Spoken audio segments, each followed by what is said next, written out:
अध्याय 376। जियो शीशी, तुम तो बम हो बॉस फोंग। वह हमें ये क्यों दे रहे हैं? आपकी बदौलत उनका होटल इस लोकप्रिय कार्यक्रम में शामिल हो सका, जिससे उन्हें विज्ञापन शुल्क की काफी बचत हुई। इसकी तुलना में प्लेटिनम कार्ड कुछ भी नहीं है। निंगक्षी ने आह भरी, क्योंकि वह किसी को भी यह नहीं बता सकती थी कि आज रात क्या हुआ, इसलिए उसने इसे स्वीकार कर लिया। ठीक है, तो तुम्हें इसे रखना चाहिए। मैं जियो ताओ आश्चर्यचकित था। बेशक, भविष्य में मेरे मामले मेरे वफादार सहायक यानी आप ही संभालेंगे। अगर आप इसे अपने पास रखें तो बहुत आसान होगा। जियो ताओ का चेहरा लाल हो गया। तो फिर मैं करूंगा। Regal Riviera hotel. जब निंगक्षी अपने अपार्टमेंट में वापस आई तो उसने बिना कुछ किए खुद को बिस्तर पर फेंक दिया। आज रात सचमुच बहुत थका देने वाली थी। उसका दिल थक गया था। वह कल से ही लगातार उठ रहे विभिन्न विवादों से चिंतित थी। इस समय उसके पास और कोई ताकत नहीं बची थी। जैसे ही वह बिस्तर पर लेटकर सोने की कोशिश करने लगी, अचानक दरवाजे की घंटी बज उठी। निंगक्षी बहुत घबरा गई। बहुत देर हो चुकी थी। कौन हो सकता है?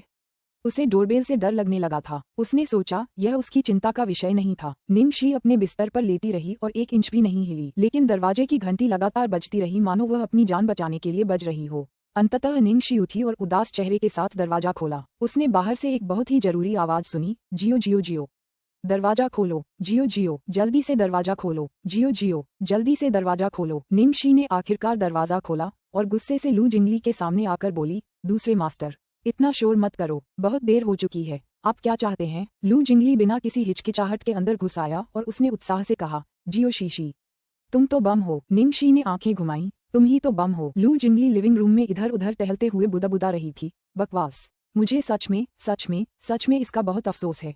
निंगक्षी ने उसकी कनपटियां सहलाते हुए कहा, घूमना बंद करो।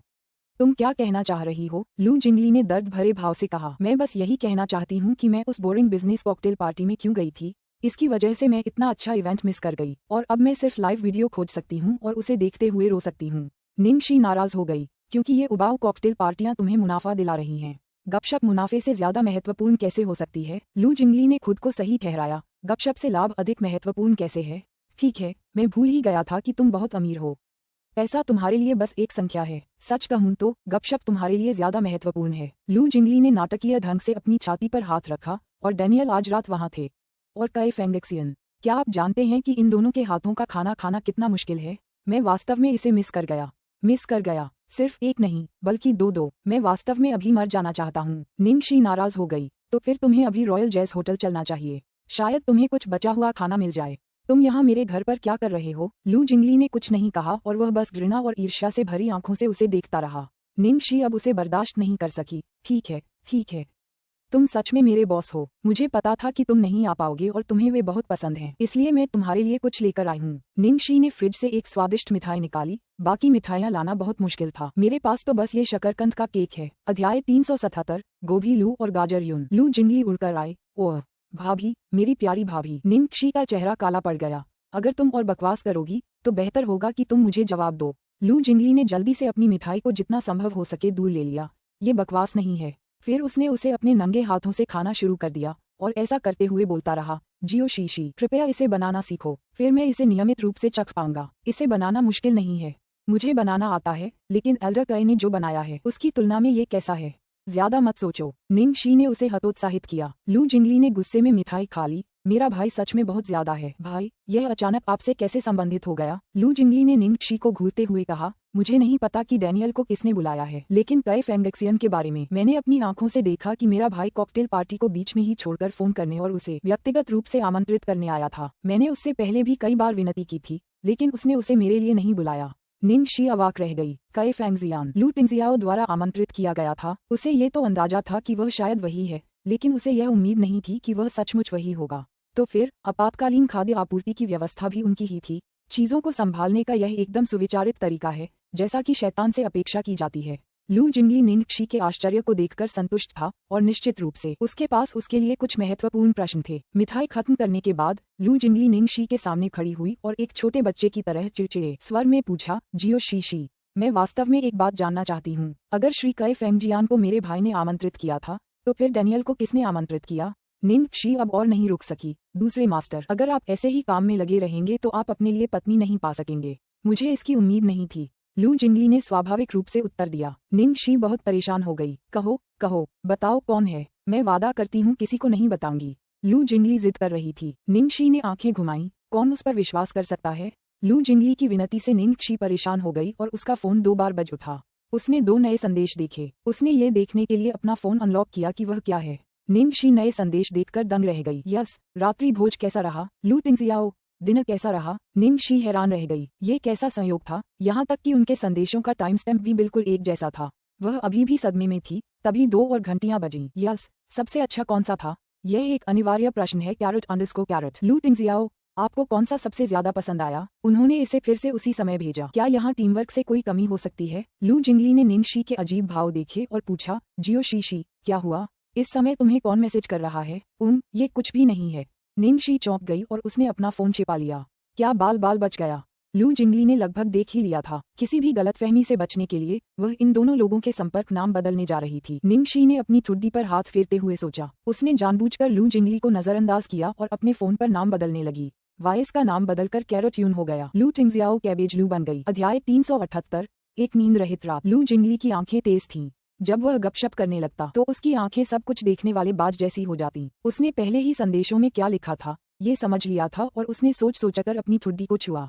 वाइस, जैसी की उम्मीद थी, यह वही व्यक्ति था। वाह, अच्छा हुआ, आज रात का मिशन पूरा हो गया। बेशक इसे और बेहतर किया जा सकता था। ली जिंगली ने फिर से पूछताछ शुरू की। जियो शीशी, आपको दोनों गुरुओं में से कौन सा व्यंजन बेहतर लगा? निंगक्षी हताश होकर गिरने वाली थी। इतने कम समय में ये तीसरी बार था जब उसे इस प्रश्न का सामना करना पड़ा था।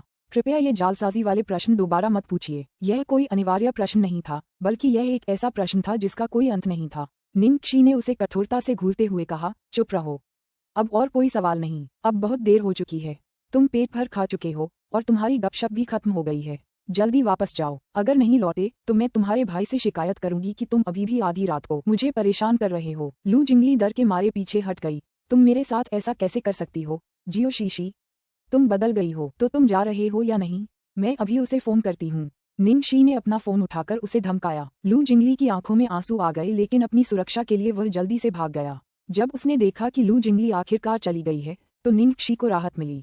पहले तो उसे नींद आ रही थी, लेकिन लू जिंगली के आने और उसे मिले कुछ संदेशों के बाद ऐसा लग रहा था कि आज की रात उसकी नींद उड़ जाएगी। लेकिन ये सिर्फ निंगक्षी की रात भर की नींद नहीं होगी। Platinum palace. लू जिंगली ने अध्ययन कक्ष का दरवाजा खोला और दरवाजे की चौखट पर झुकते हुए हाँफते हुए कहा, भाई, मैं वापस आ गया हूँ। मैंने तुम्हें कुछ जानकारी देने के लिए अपनी जान जोखिम में डाल दी। लू टिंगजियाओ ने दस्तावेजों के ढेर से ऊपर देखा। लू जिंगली के चेहरे पर मिठाई के निशान देखकर उसने अपनी भौहें ऊपर उठाईं। ओह! लू जिंगली ने जल्दी से अपनी आस्तीन से उसे साफ किया। ये भाभी थीं। वह बहुत अच्छी हैं और मेरे लिए मिठाई का एक डिब्बा लेकर आईं। मैं वास्तव में इसे खाना नहीं चाहता था, लेकिन उन्होंने जोर दिया। लू टिंगजियाओ अवाक रह गया। हे भाई, मेरे पास कुछ बहुत जरूरी जानकारी है। क्या तुम इसके बारे में सुनना चाहोगे? लू जिंगली ने शरारत से कहा, अगर तुम एल्डर कई को मेरे लिए खाना बनाने के लिए बुलाओगे तो मैं तुम्हें तुरंत बता दूंगी। लू टिंगजियाओ ने उसकी बात अनसुनी कर दी और काम करना जारी रखा। क्या भाई, तुम सच में नहीं जानना चाहते? सच में? तो मैं बात नहीं करूंगी। 1 सेकंड, 2 सेकंड, 3 सेकंड बीत गए। ठीक है, चूंकि हम भाई हैं तो बता दूंगा। दरअसल वह खुद को रोक नहीं पाया, 3 सेकंड के लिए भी नहीं। लू जिंगली ने जल्दी से कहा, भाई, मैं तुम्हें बता दूं, जिस व्यक्ति ने शर्मनाक प्रेम पत्र लिखा, जियो शीशी के लिए आश्चर्य तैयार किया और डैनियल को आमंत्रित किया, वह उम्मीद के मुताबिक ही था। काया वर्णमाला आदमी वाइस। ओह ठीक है, आपने अभी जियो शीशी को एक संदेश भेजा है ना? उस आदमी ने भी उसी समय उसे एक संदेश भेजा था और सामग्री एक जैसी थी। आप दोनों के दिल निश्चित रूप से एक साथ गूंजते हैं। लू जिंगली ने आह भरी और बुदबुदाई, वह आदमी अभी से हरकत में आ गया है और मुझे यकीन है कि वह उससे प्रेम प्रसंग जारी रखेगा। इस बार उसने एक रसोइये को बुलाया था, अगली बार वह किसी को पुनर्जीवित कर सकता है। भाई, पत्नी पाने का तुम्हारा भविष्य बहुत उज्जवल नहीं लगता। अध्याय 379। आज रात मिस के साथ गलत हुआ। लू जिंगली ने ये कहते हुए एक चालाक मुस्कान दिखाई। हालांकि आपके पास 2 चीजें हैं जो उसे तुरंत हरा सकती हैं। पहली, आप उसके करीब हैं। उस आदमी के लिए इस देश में वापस आना इतना आसान नहीं है। दूसरी, निश्चित रूप से हमारा छोटा खजाना है। लू टिंगजियाओ ने हल्के से अपनी अंगुलियों को आर्मरेस्ट पर ठोका। लिटिल ट्रेजर का स्कूल रजिस्ट्रेशन कैसा चल रहा है? मैं ही इसे संभाल रहा हूँ, इसकी चिंता मत करो। वह कभी भी स्कूल जाना शुरू कर सकता है। निंग परिवार बंगला। अय्या, जुएलुओ घर आ गई है। क्या तुम आज रात खुश थीं? माँ को इसके बारे में बताना। जूंग लिंग्यू को आज रात सुयान के विवाह प्रस्ताव के बारे में पता था और उसने जानबूझकर अपनी बेटी के घर आने का इंतजार किया। जब उसने जूंग लिंग्यू का उम्मीदों से भरा चेहरा देखा तो निंग जुएलुओ ने मुस्कुराते हुए कहा, माँ, मैं आपको बाद में सब बताऊंगी। मैं थोड़ी थकी हुई हूँ, पहले मैं आराम करूंगी। थक गई? जब उसने अपनी बेटी को सीधे अपने कमरे में जाकर दरवाजा बंद करते देखा तो जूंग लिंग्यू ने असमंजस में अपने पति की ओर देखा। जुएलुओ को क्या हुआ है? निंग याओहुआ ने अखबार नीचे रख दिया और उसे भी एहसास हुआ कि कुछ गड़बड़ है। उसने उस नौकरानी को बुलाया जो आमतौर पर निंग जुएलुओ की देखभाल करती थी। मालिक, क्या आप मुझे ढूंढ रहे हैं? जियाओ लिंग, जाकर पता करो कि आज रात क्या हुआ। मिस ने वापस आते ही खुद को अंदर क्यों बंद कर लिया? निंग याओहुआ ने आदेश दिया। झूंग लिंग्यू ने कहा, बिल्कुल। असल में वह ज्यादा अच्छी नहीं लग रही है। क्या सुयान ने आज रात प्रपोज नहीं किया? तार्किक रूप से क्या उसे सचमुच खुश नहीं होना चाहिए? क्या वह सिर्फ शर्मीली नहीं हो रही है? तभी नौकरानी ने जल्दी से कहा, मालिक, मैडम, ऐसा नहीं है। आज रात मिस के साथ अन्याय हुआ है। निंग याओहुआ के चेहरे के भाव तुरंत बदल गए। क्या गलत? मेरी बच्ची के साथ गलती करने की हिम्मत कौन करेगा? क्या वो बदमाश सुयान है? नौकरानी ने अपना सिर हिलाया। यह मास्टर सू कैसे हो सकता है? मास्टर सू मिस से प्यार करते हैं। फिर क्या हुआ? हमें साफ साफ बताओ। झूंग लिंग्यू ने उसे दौड़ाया। मालिक, मैडम, आज रात की घटना बहुत जटिल है। इसे संक्षेप में समझाना संभव नहीं है। आपको इसे स्वयं देखना चाहिए और समझना चाहिए। नौकरानी ने अपना फोन निकालकर प्रसारण चालू करते हुए कहा। निंग याओहुआ और झूंग लिंग्यू ने एक दूसरे को देखा, फिर जल्दी से देखने के लिए फोन उठा लिया। दोनों ने जल्दी से प्रसारण देखा और उनके चेहरे पर पल पल की उदासी बढ़ती जा रही थी। नौकरानी गुस्से से बोली, मास्टर, मैडम, अब आप खुद ही देख लीजिए। आज रात असल में मास्टर सू द्वारा मिस को प्रपोज करने के लिए एक भोज था, जिसकी तैयारी उन्होंने बहुत समय से की थी। निंग शी लगातार चीजें बिगाड़ती रही। खुशकिस्मती से हमारी मिस इतनी अच्छी स्वभाव की हैं कि उन्होंने एक के बाद एक घटनाएं बर्दाश्त कर लीं। घर पहुंचने पर वह इसे और बर्दाश्त नहीं कर सकी। मिस उस समय बहुत दुखी थी। यह उनके सबसे खुशी भरे पलों में से एक होना चाहिए था, पर यह पल बर्बाद हो गया। आखिरकार वहां मौजूद बहुत से लोगों ने उनका मजाक उड़ाया और यह बात इंटरनेट पर भी प्रसारित हो गई। अब ये पूरे इंटरनेट पर है। मैंने इसे ऐसे ही देखा। दरअसल प्रसारण इंटरनेट से डाउनलोड करके संपादित किया गया था। जिन हिस्सों में फैंग या बार बार निंग शी से झगड़ती थी, उन्हें संपादित कर दिया गया था। जैसे ही जियाओ लिंग शिकायत कर रहा था, पीछे से निंग जुएलुओ की गंभीर आवाज सुनाई दी। जियाओ लिंग, तुम्हें यहाँ बकवास करने की अनुमति किसने दी? जियाओ लिंग ने निंग जुएलुओ से संकेत प्राप्त किया और दयालु होने का नाटक किया। मिस, मुझे माफ करना, लेकिन मैं केवल सच कह रहा हूँ। मैं केवल आपके लिए क्रोधित हूँ। अध्याय 380, बुरा अनिष्ट या भाग्यशाली सितारा। शुएलुओ, तुम उसे दोष क्यों दे रही हो? जियाओ लिंग ने तो कुछ गलत नहीं किया। जूंग लिंग्यू ने अपनी बेटी का हाथ अपनी ओर खींचा और उसके पीले पड़े चेहरे को देखा। उसका दिल दुख रहा था। मुझे यकीन नहीं हो रहा कि ऐसा कुछ हो सकता है। तुमने वाकई बहुत तकलीफ झेली है। निंग जुएलुओ ने सहनशीलता और कमजोरी से भरा चेहरा दिखाते हुए कहा, माँ, मुझे ऐसा नहीं लगता कि मैंने कोई तकलीफ उठाई है। मुझे सच में इस बात से कोई फर्क नहीं पड़ता कि आज रात क्या हुआ। जब तक भाई यान मेरे साथ ईमानदारी से अच्छा व्यवहार करता है, मुझे दूसरे लोगों के रवैये या उनकी नजरों की परवाह नहीं है। मैं भाई यान से सच्चा प्यार करती हूँ और मैं उसे दिखावे के लिए इस्तेमाल नहीं कर रही थी। बस बड़ी बहन ने आज रात जिस तरह से व्यवहार किया, उससे मैं बहुत दुखी हो गई। मुझे सच में समझ नहीं आ रहा कि उसे मेरे साथ ऐसा व्यवहार क्यों करना पड़ रहा है। जियाओ लिंग ने जल्दी से बगल से कहा, मिस, क्या ये भी एक सवाल है? मास्टर सू ने आज रात आपको प्रपोज किया है। यह अजीब होगा अगर उसने इसे बर्बाद करने की कोशिश नहीं की। वह आपको खुश नहीं देख सकती। ये सुनकर निंग याओहुआ का चेहरा काला पड़ गया। वह लड़की वाकई बहुत ज्यादा है। लोग अभी नहीं जानते कि वे बहनें हैं, लेकिन अगर उन्हें पता चल जाए और वे उन्हें एक दूसरे से ईर्ष्या करते और लड़ते हुए देखें, तो इसका हम पर क्या असर होगा? निंग जुएलुओ ने अपने आंसू रोके। पिछली घटना के लिए उसे गलत समझना वाकई मेरी गलती थी, लेकिन मैं जो कर सकती थी वह कर चुकी हूँ और मैंने उसकी मदद करने की पूरी कोशिश की है। फिर भी वह मुझे हर बार ठुकरा देती है। अब मेरे बारे में उसकी गलतफहमी और भी बढ़ती जा रही है। मुझे समझ नहीं आ रहा कि क्या करूँ। झांग लिंग्यू ने आह भरी, है बेवकूफ लड़की। माँ ने तुम्हें कई बार कहा है कि तुम उसकी सोच की परवाह क्यों करती हो। क्या अब तक तुम्हें उसके व्यक्तित्व के बारे में पता नहीं चला? बस उसके साथ कोई व्यवहार मत करो। निंग जुएलुओ का चेहरा तुरंत गंभीर हो गया और उसने कहा, बेशक मुझे परवाह करनी चाहिए। वह आपकी बेटी है। जितना मैं आप दोनों की परवाह करता हूँ, उतना ही मुझे उसकी भी परवाह करनी चाहिए। मैं यह उम्मीद नहीं करूंगा कि मैं वह कारण हूँ जिसकी वजह से आप दोनों किसी भी तरह की दुविधा में हों। निंग याओहुआ भावुक हो गया। शुएलुओ, मुझे समझ नहीं आ रहा कि क्या कहूँ। काश निंग शी भी तुम्हारी आधी परिपक्व होती। इसिग। निंग जुएलुओ ने दयनीय चेहरा दिखाया और कहा, कभी कभी मुझे सचमुच लगता है कि मुझे तान परिवार में वापस लौट जाना चाहिए। झूंग लिंग्यू ने ये सुनकर उत्सुकता से उसका हाथ पकड़ लिया। शुएलुओ, तुम ऐसा कैसे कह सकती हो? क्या तुम अपनी माँ को छोड़ना चाहती हो? लेकिन शायद अगर मैं चली जाऊं तो बहन घर आने को तैयार हो जाएगी। मुझे लगता है कि मैं एक बुरी अपशकुन हूँ जो परिवार को फिर से एकजुट होने से रोक रही हूँ। निंग जुएलुओ ने कहा और वह रोने लगी और खुद को दोषी ठहराने लगी। झूंग लिंग्यू ने उसे दिलासा देने के लिए जल्दी से गले लगा लिया। शुएलुओ, तुम ऐसा कैसे कह सकती हो? तुम मेरी सबसे प्यारी बेटी हो, हमारे निंग परिवार की खुशकिस्मत छोटी सितारा। तुम्हारे जन्म के बाद से हमारे निंग परिवार का व्यवसाय बढ़ा है और हमारा परिवार भी तेजी से समृद्ध हुआ है। पिछली बार तुमने ही बॉस वांग से हमारा परिचय कराया था ताकि हम सौदा पक्का कर सकें। याद है जब निंग याओहुआ ने सुना कि निंग जुएलुओ तान परिवार में वापस लौटना चाहती है तो वह भी परेशान हो गया। अब तुम्हें अपने बारे में ऐसी बातें कहने की इजाजत नहीं है। मीडियम लॉन्ग ने तुम्हारे बारे में जो भविष्यवाणी की थी वह गलत कैसे हो सकती है? तुम हमारे निंग परिवार के भाग्यशाली सितारे हो, किसी को भी तुम्हें बाहर निकालने की इजाजत नहीं है। जूंग लिंग्यू ने उसके आंसू पोंछे और कहा, शुएलुओ, हम जानते हैं कि आज तुम्हें कितना कष्ट हुआ है। एक शब्द भी नहीं, आज रात तो बस शादी का प्रस्ताव था। जब तक तुम दोनों की आधिकारिक सगाई की दावत न हो जाए तब तक रुको, तभी तुम सच में सुर्खियों में आ जाओगी। ठीक है, तो फिर हम किसी को भी आपसे तुलना नहीं करने देंगे। बाद में मैं व्यक्तिगत रूप से सू परिवार के साथ इस पर चर्चा करूंगा। अध्याय 381, अजीब व्यवहार। जबकि निंग याओहुआ और जूंग लिंग्यू ने उसे शांत किया, निंग जुएलुओ ने जीप में खुद को थोड़ा मुस्कुराने दिया। निंग याओहुआ और जूंग लिंग्यू की टीम से निपटना आसान था, हालांकि उससे भी ज्यादा महत्वपूर्ण बात ये थी कि सू यिमो जैसी मुश्किल टीम से निपटना अभी बाकी था। अगर उसने सू यिमो को हथियार की तरह इस्तेमाल किया तो वह निंग शी को पूरी तरह से खत्म कर देगी। अगर उसने लू समूह के उच्च अधिकारियों को नाराज कर दिया तो वह ज्यादा दिन नहीं टिक पाएगी। इससे पहले सू यिमो अहंकारी थी और निंग शी के साथ हिसाब किताब रखने की परवाह नहीं करती थी, लेकिन आज रात के बाद क्या वह निंग शी को जाने देगी? उसे तो बस बिल्ली की लड़ाई होते हुए देखना है। हाँ निंग शी, मैं तुम्हें हारते हुए देखने का इंतजार करूंगी। द वर्ल्ड के लॉन्च के बाद निंग शी ने 3 दिन घर पर आराम किया। वह एक सुअर की तरह रहती थी, अभ्यास और खाने के अलावा वह बस सोती रहती थी। केवल तीसरे दिन उसे अंततः ऐसा महसूस हुआ कि उसने अपनी आत्मा का दूसरा आधा हिस्सा वापस पा लिया है, जिसे उसने मेंग चांदगे के पास छोड़ दिया था। हालांकि अगले ही पल एक संदेश अधिसूचना की आवाज ने उसे फिर से चौंका दिया। निंग शी, क्या तुम कल रात को फ्री हो? जियाओ बाओ का स्कूल रजिस्ट्रेशन हो गया है। कैबेज लू। निंग शी ने कैबेज लू शब्दों को देखा और तुरंत कोई जवाब नहीं दिया। हालांकि वह लॉन्चिंग भोज में बच गई थी, लेकिन इसका मतलब यह नहीं था कि खतरा टल गया था। दरअसल यह उसके लिए एक बड़ी चेतावनी थी। वह आदमी उसे सिर्फ चिढ़ाना नहीं चाहता था, वह उसे धमकाना और चेतावनी देना चाहता था। उसे चेतावनी दी कि भले ही वह मीलों दूर है, फिर भी वह उस तक पहुंच सकता है। निंग शी ने भौहें चढ़ाईं, अपना फोन निकाला और अपनी टेलीफोन बुक से एक बहुत पहले भूला हुआ नंबर निकाला। फोन बस थोड़ी देर के लिए बजा, फिर बात हो गई। निंग शी एक पल के लिए स्तब्ध रह गई, फिर उसने जल्दी से जवाब दिया, हेलो एनी।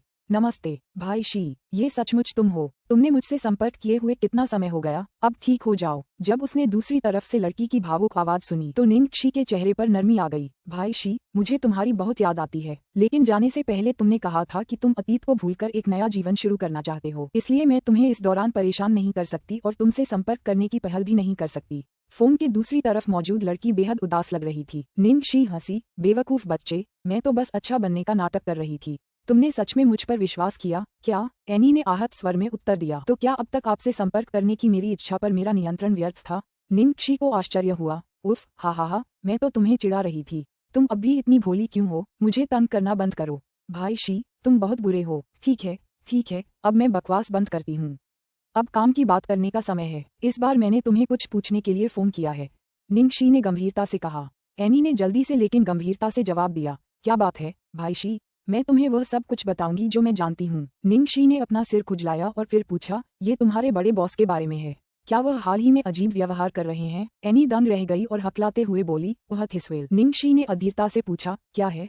हाँ या नहीं? ये तो बहुत आसान सवाल है। एनी ने तुरंत उत्तर दिया, भाई शी, हाँ। निंग शी अचानक सीधी होकर बैठ गई। ये इतना अजीब व्यवहार कैसे कर रहा है?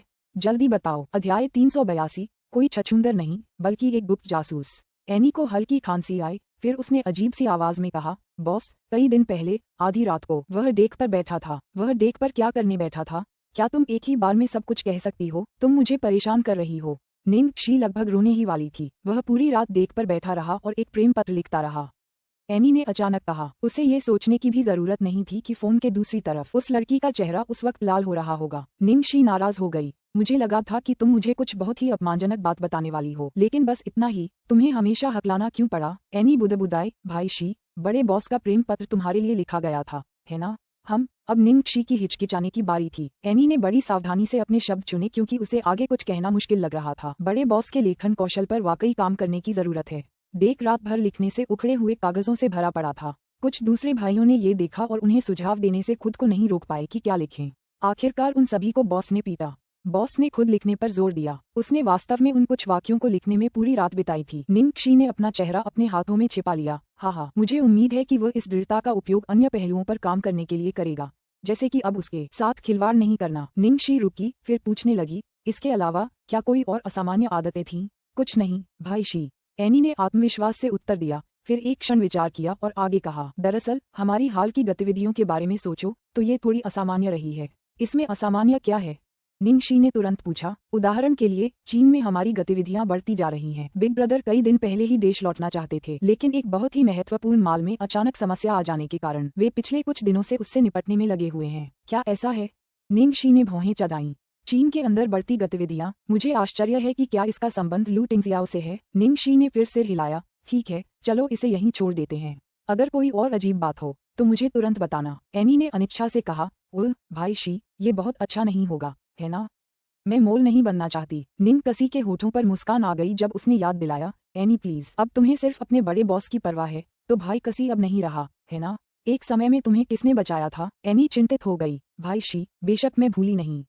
ये तुम ही थे जिन्होंने मुझे बचाया था। निंगशी ने संतुष्ट होकर सिर हिलाया और बोली, अच्छा, तो तुम कोई जासूस नहीं हो, तुम एक गुप्त जासूस हो, समझे? एनी ने जवाब दिया। ओह समझ गया। अच्छा ठीक है, मैं अब फोन रख रहा हूँ। रुको भाई शी, यह क्या है? भाई शी, क्या सचमुच तुम्हारे वापस लौटने का कोई रास्ता नहीं है? एनी ने उदास स्वर में कहा। निंगशी ने दूसरे छोर से समुद्र की आवाज सुनी और धीरे से अपनी आंखें बंद कर लीं। वह बुदबुदाई, जब कोई बहुत लंबे समय तक अंधेरे में रहता है तो उसका उजाले की ओर खींचना लाजमी है। मेरे बीते दिन वाकई बहुत बेफिक्र थे, फिर भी मेरा दिल बिना जड़ों वाले पौधे जैसा था। मैं अपने अस्तित्व का कोई मतलब नहीं खोज पा रही थी। हालांकि अब दिन कठिन और बंधनों से भरे हैं, मैं इस चुनौती का आनंद ले रही हूँ, एक लक्ष्य पाने के इस एहसास का आनंद ले रही हूँ। क्या तुम समझ रहे हो भाई शी? क्या तुम गंभीर हो, या तुम सिर्फ अच्छा बनने का नाटक कर रहे हो? फोन के दूसरे छोर से एनी की अनिश्चित आवाज में जवाब आया। निंगशी ने कुछ नहीं कहा। ठीक है, गलती तो उसकी ही थी, उसे उस भोली भाली बच्ची से पंगा नहीं लेना चाहिए था। अब उसने खुद को सचमुच गड्ढे में धकेल दिया है। अध्याय 383, छोटा खजाना कोई आदमी नहीं है। फोन रखने के बाद निंगशी फिर से बिस्तर पर लेट गई। इस फोन कॉल से उसे ज्यादा उपयोगी जानकारी तो नहीं मिली। हालांकि इस बात की पुष्टि हो गई कि उस आदमी की गतिविधियां चीन में ज्यादा रही हैं। अगर सामान के साथ कोई हादसा न हुआ होता तो वह सचमुच देश लौटने के लिए तैयार था। उसने गहरी सांस ली और अंततः लू टिंगजियाओ के संदेश का उत्तर दिया। निंगशी, मुझे माफ करना सीओ लू, कल मुझे काम है। मुझे नहीं लगता कि मैं आ पाऊंगी। प्लीज मुझे लिटिल ट्रेजर को माफ करने में मदद करो। उसने जवाब देने के बाद फोन एक तरफ फेंक दिया क्योंकि वह लू टिंगजियाओ का जवाब देखने की हिम्मत नहीं कर सकी। अगले दिन सुबह सुबह एक निजी किंडरगार्टन के सामने बच्चों के रोने की आवाजें आ रही थीं। वे सभी न तो स्कूल जाना चाहते थे और न ही अपने माता पिता को वहां से जाने देना चाहते थे। पहले तो ये केवल एक बच्चे के रोने से शुरू हुआ, लेकिन अंत में ये रोना संक्रामक हो गया और अन्य सभी बच्चे भी रोने लगे। शिक्षक और अभिभावक अपने बच्चों को रोने से रोकने के लिए मनाने में व्यस्त थे। जैसे ही एक शांत होता, दूसरा रोने लगता और फिर उनकी सारी मेहनत बेकार हो जाती। इस अराजकता के बीच सबसे चतुर निश्चित रूप से वह छोटा बच्चा था जो अपना छोटा सा स्कूल बैग लेकर भावशून्य चेहरे के साथ घूम रहा था। छोटा लड़का अपने पिता का हाथ पकड़े हुए था और उसे अपने आसपास की सारी हलचल की जरा भी परवाह नहीं थी। वह एकाग्रचित होकर स्कूल की ओर जाने वाली सड़क को देख रहा था। अरे मेरे बच्चों, रोना बंद करो। अपने छोटे दोस्त को देखो, वो कितना आज्ञाकारी है, वो बिल्कुल नहीं रो रहा।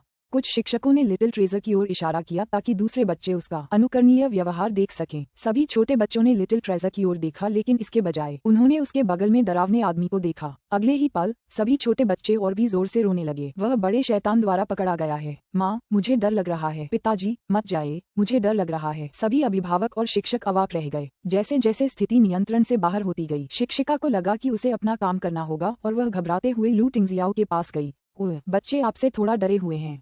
क्या आपको लगता है कि आप पहले जा सकते हैं? तुरंत ही लू टिंगजियाओ के आसपास का तापमान गिर गया और उसमें एक अजीब सी बेचैनी छा गई। शिक्षिका तुरंत पीछे हट गईं और कुछ और कहने की हिम्मत नहीं जुटा पाईं। वह तेजी से दूर चली गईं। शिक्षिका भी लू टिंगजियाओ से डर रही थी। लू टिंगजियाओ ने अपने बेटे के छोटे से सिर की ओर देखा, फिर कहा, अब और इंतजार मत करो, वह नहीं आएगी। लिटिल ट्रेजर ने अपने पिता को गुस्से से देखने के लिए अपना सिर उठाया, फिर दृढ़ता से अपनी जगह पर खड़ा रहा। समय धीरे धीरे बीतता गया। जल्द ही कक्षा में जाने का समय हो जाएगा। सभी माता पिता पहले ही अपने छोटे बच्चों को क्रूरतापूर्वक कक्षा में धकेल चुके थे। निंगशी अभी तक नहीं आई थी। आगे बढ़ो। लू टिंगजियाओ के पास फिर से कुछ कहने के अलावा कोई विकल्प नहीं था। इस बार छोटे बन ने कुछ लिखना शुरू किया, फिर अपने पिता को दिखाने के लिए उसे उठाया। छोटा खजाना स्कूल नहीं जाना चाहता। लू टिंगजियाओ ने आंखें मूंद लीं, फिर उसका चेहरा काला पड़ गया। तुम अब 3 साल के बच्चे नहीं रहे। एक आदमी होने के नाते क्या तुम अपना वादा तोड़ोगे? नन्हा खरगोश फिर लिखने लगा। छोटा खजाना एक बच्चा है।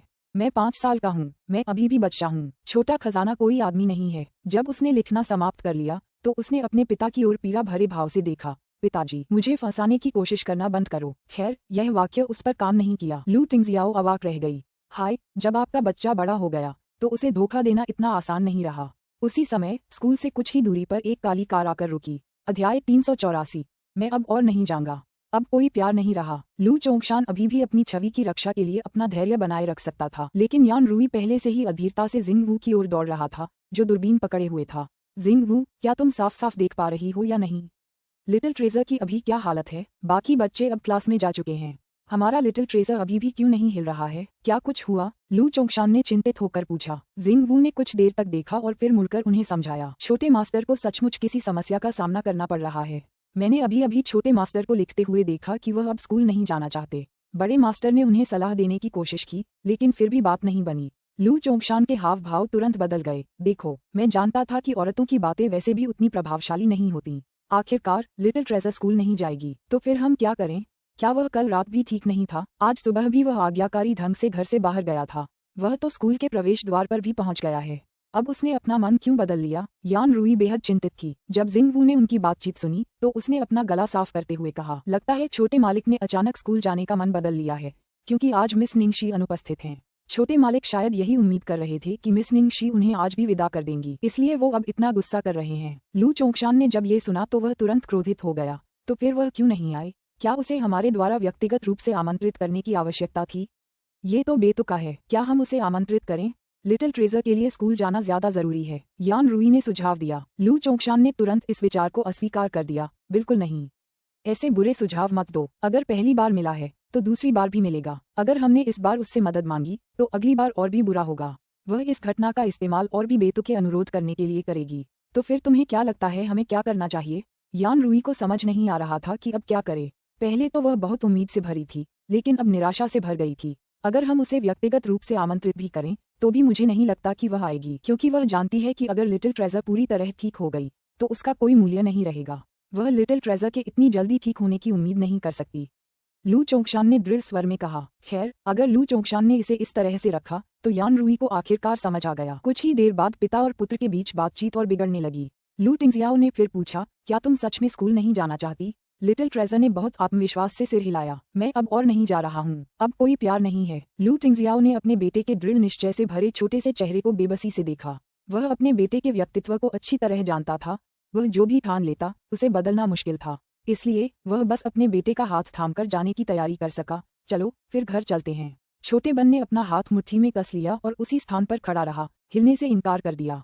आखिरकार कक्षा की घंटी बजी। आंटी जियाओशी वास्तव में नहीं आ रही थीं। छोटे लड़के की बड़ी बड़ी आंखें उदासी और निराशा से भरी थीं। उसका सिर नीचे झुका हुआ था और वह रोबोट की तरह अपने पिता के साथ चला गया।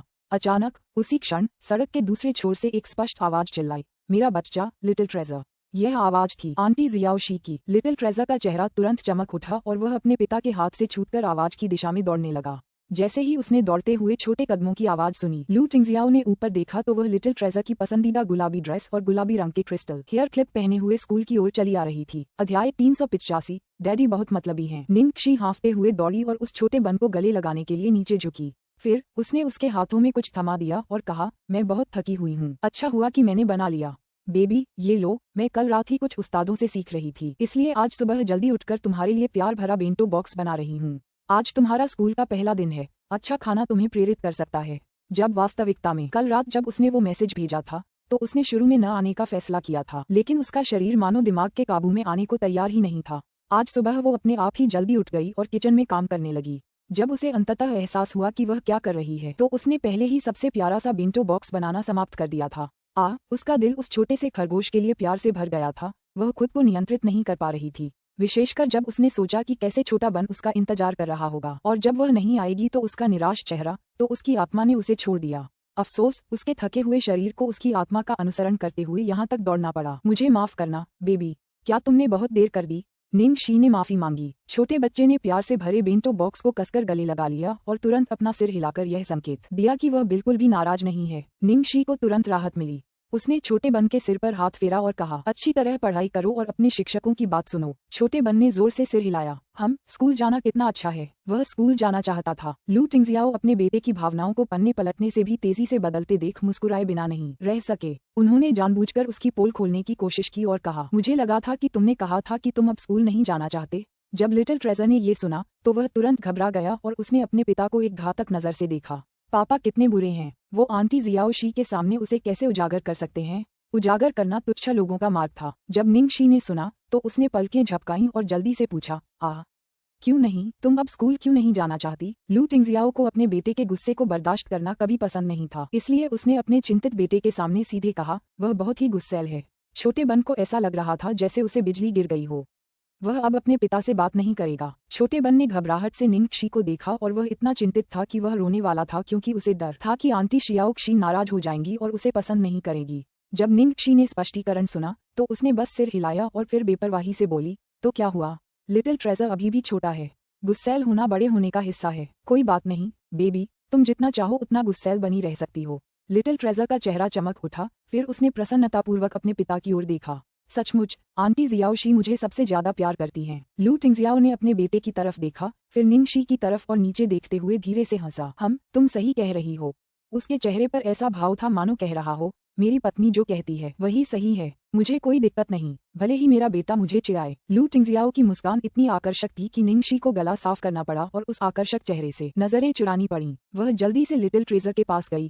क्लास जाने का समय हो गया है ना? जल्दी से अंदर जाओ बेबी, अब देर मत करना। लिटिल ट्रेजर ने स्कूल की ओर देखा, फिर निंगक्षी का हाथ कसकर पकड़ लिया। वह स्पष्ट रूप से उसे छोड़ने के लिए अनिच्छुक थी। इस समय स्कूल के प्रवेश द्वार पर अभी भी कई अनिच्छुक बच्चे और उनके अभिभावक मौजूद थे। वे सभी सदमे में थे। वे विस्मय से देखते रहे कि वह आदमी जिसने पहले बच्चों को डराकर रुला दिया था, उस लड़की के सामने आते ही नर्म पड़ गया। उसकी बर्फीली उपस्थिति मानो पिघल गई थी और वह अब उतना डरावना नहीं लग रहा था और उससे एक तरह की गर्मजोशी भी टपक रही थी। अध्याय 386 मातृभावनाएं। तभी सामने से एक बच्चे ने निंगक्षी को घूरते हुए कहा, उस बच्चे की माँ बहुत सुंदर है।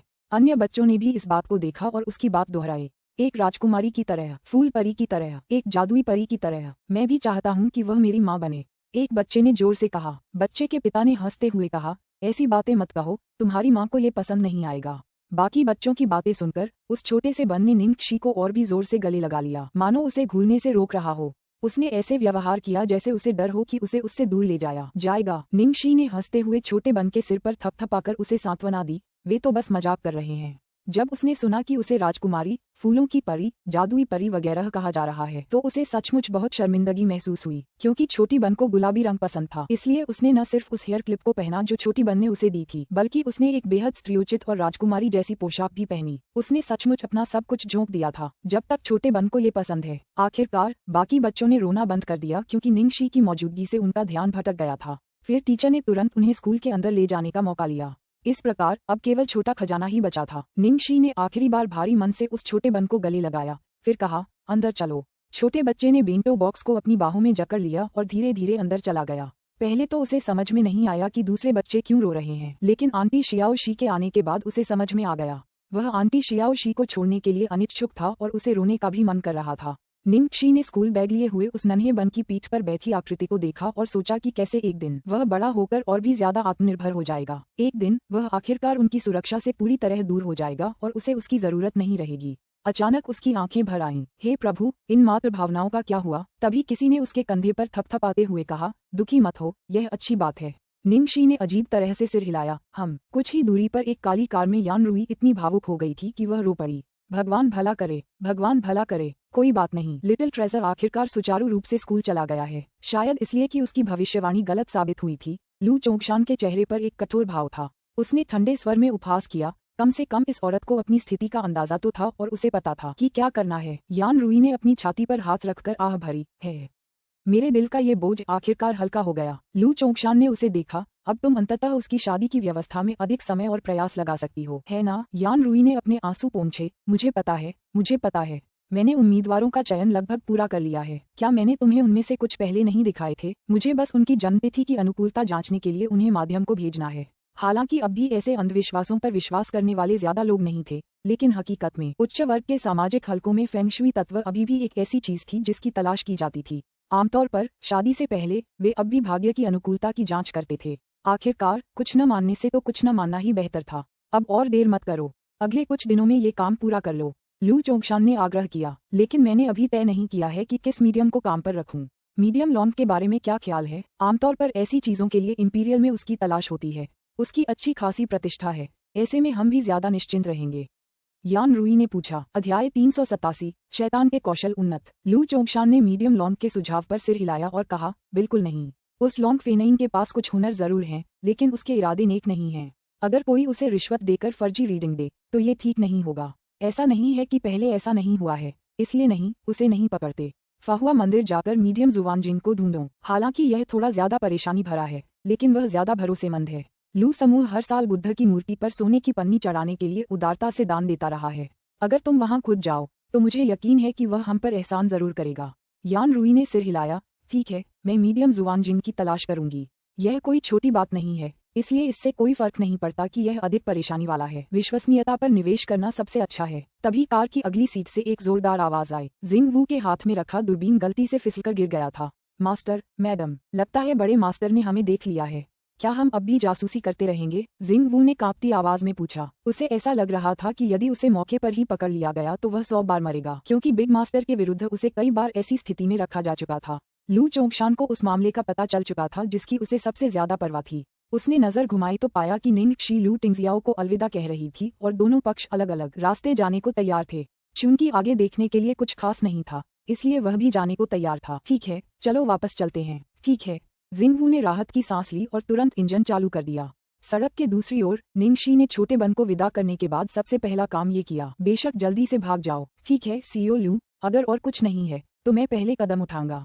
मुझे आज एक गेमिंग कंपनी के लिए विज्ञापन शूट करना है और मुझे बहन झिझी और बाकी लोगों के साथ जल्दी से वहां पहुंचना है। ये बात तेजी से कहने के बाद वह लू टिंगजियाओ के जवाब की प्रतीक्षा किए बिना भाग गई। फिर अगले ही पल जब वह केवल 2 कदम आगे बढ़ी थी, उसकी कलाई को एक जोरदार पकड़ में जकड़ लिया गया और अचानक उसे लगा कि अब वह आगे नहीं बढ़ सकती। इसके बजाय उसके पूरे शरीर को एक गर्म आलिंगन में जोर से खींच लिया गया। लू टिंगजियाओ ने लड़की की पतली कमर पकड़ी और उसे कसकर गले लगा लिया। फिर उसने धीमी और कर्कश आवाज में कहा, अभी मत जाओ। निंग शी हैरान रह गई। उसका दिमाग सुस्त पड़ गया। इस शैतान के कौशल फिर से उन्नत हो गए हैं। कम से कम पिछली बार तो उसने उसकी राय पूछने के बारे में सोचा था। अब उसने तुरंत उसे गले लगा लिया। लू टिंगजियाओ ने बेबसी से आह भरी और उसे और कसकर गले लगा लिया। मैं तुमसे ठीक से बात करना चाहता था, लेकिन तुम मुझसे छिपती रहती हो। अब लगता है कि यही एक रास्ता है। निंग शी ने मन ही मन पूछा, तो अब यह मेरी गलती है? निंग शी, क्या तुम्हें अब भी याद है पिछली बार तुमने मुझसे कहा था कि ज्यादा सावधान रहो और ज्यादा अंगरक्षकों के साथ घूमो? लू टिंगजियाओ ने अचानक कहा। जब उसने यह बात बताई तो निंग शी की घबराहट तुरंत बढ़ गई। जरूर मुझे याद है। क्यों, क्या कुछ हुआ था? लू टिंगजियाओ ने सांत्वना देते हुए उसकी पीठ थपथपाई। चिंता मत करो, ये कुछ भी नहीं था। मैं बस तुम्हें कुछ बताना चाहता था। यह क्या है? निंग शी उलझन में थी। वह वास्तव में ये कहना चाहती थी कि शैतान, कृपया मुझ पर दया करो। मैं भागूंगी नहीं, बस मुझे छोड़ दो और हम ठीक से बातचीत कर सकते हैं। ठीक है निंग शी, जब तुमने मुझसे पहले ये सब बातें कही थीं तो मैंने जानबूझकर कुछ चालें चली थीं ताकि तुम मेरे बारे में चिंता करो और मैं तुम्हारे करीब भी आ सकूं। लू टिंगजियाओ ने खांसते हुए कबूल किया। निंग शी ने कोई जवाब नहीं दिया। दरअसल समझाने की जरूरत ही नहीं थी। वो इतनी बेवकूफ भी नहीं थी कि उसे ये बात समझ न आए। तो फिर वो क्या कहना चाह रहा था? अध्याय 388, एक आरंभिक आलिंगन। जैसे जैसे लू टिंगजियाओ बोलता गया उसका स्वर गंभीर होता गया। तो निंग शी, मेरी कमजोरी को ज्यादा मत आंको।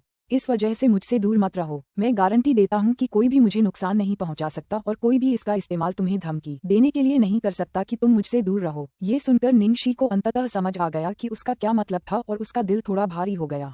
लू टिंगजियाओ ने धीरे से उसे जाने दिया और उसके कंधों को पकड़कर उसे अपनी आंखों में देखने के लिए कहा। फिर उसने गंभीरता से कहा, मानो अपने शब्दों को उसके दिल पर उकेरना चाहता हो। निंग शी, मैंने तुम्हें इतना कुछ सिर्फ ये बताने के लिए कहा है कि कोई भी और कोई भी चीज तुम्हारे फैसले को प्रभावित नहीं कर सकती। तुम्हें बस मेरे बारे में फैसला लेना है और बस एक ही बात तय करनी है कि क्या तुम मुझे पसंद करती हो। यदि ऐसा इसलिए है कि तुम मुझसे प्रेम नहीं कर सकते तो मैं इसे स्वीकार कर लूंगा और यही एकमात्र कारण है जिसे मैं स्वीकार कर सकता हूँ। एक और बात, और सबसे जरूरी बात, निंग शी, मैं एक वयस्क हूँ। मैं अपने सभी कार्यों की जिम्मेदारी ले सकती हूँ। मैं जो भी करती हूँ वो मेरे दिल से होता है और सब कुछ मेरी मर्जी से होता है। भले ही मुझे तुम पसंद हो, एक तरह से तुम्हारे लिए मेरी भावनाओं का तुमसे कोई लेना देना नहीं है। इसलिए तुम्हें बिल्कुल भी दबाव महसूस करने की जरूरत नहीं है। मैं तुम्हारा इंतजार करूंगा, उस दिन का इंतजार करूंगा जब तुम्हें मुझसे प्यार हो जाएगा। समझी? निंग शी ने अपना चेहरा हाथों में छिपाते हुए कड़वी मुस्कान दी। किसने कहा कि लू टिंगजियाओ अपनी बातों में माहिर नहीं है? वह तो राष्ट्रीय वाद विवाद प्रतियोगिता में भाग ले सकता था, क्योंकि वह हमेशा ऐसी बातें कहता था जो उसके दिल को छू जाती थीं। उसके दिल में एक आवाज ने धीरे से जवाब दिया, लू टिंगजियाओ, आपको वास्तव में इंतजार करने की जरूरत नहीं है। मैं पहले से ही आपसे प्यार करने लगी हूँ।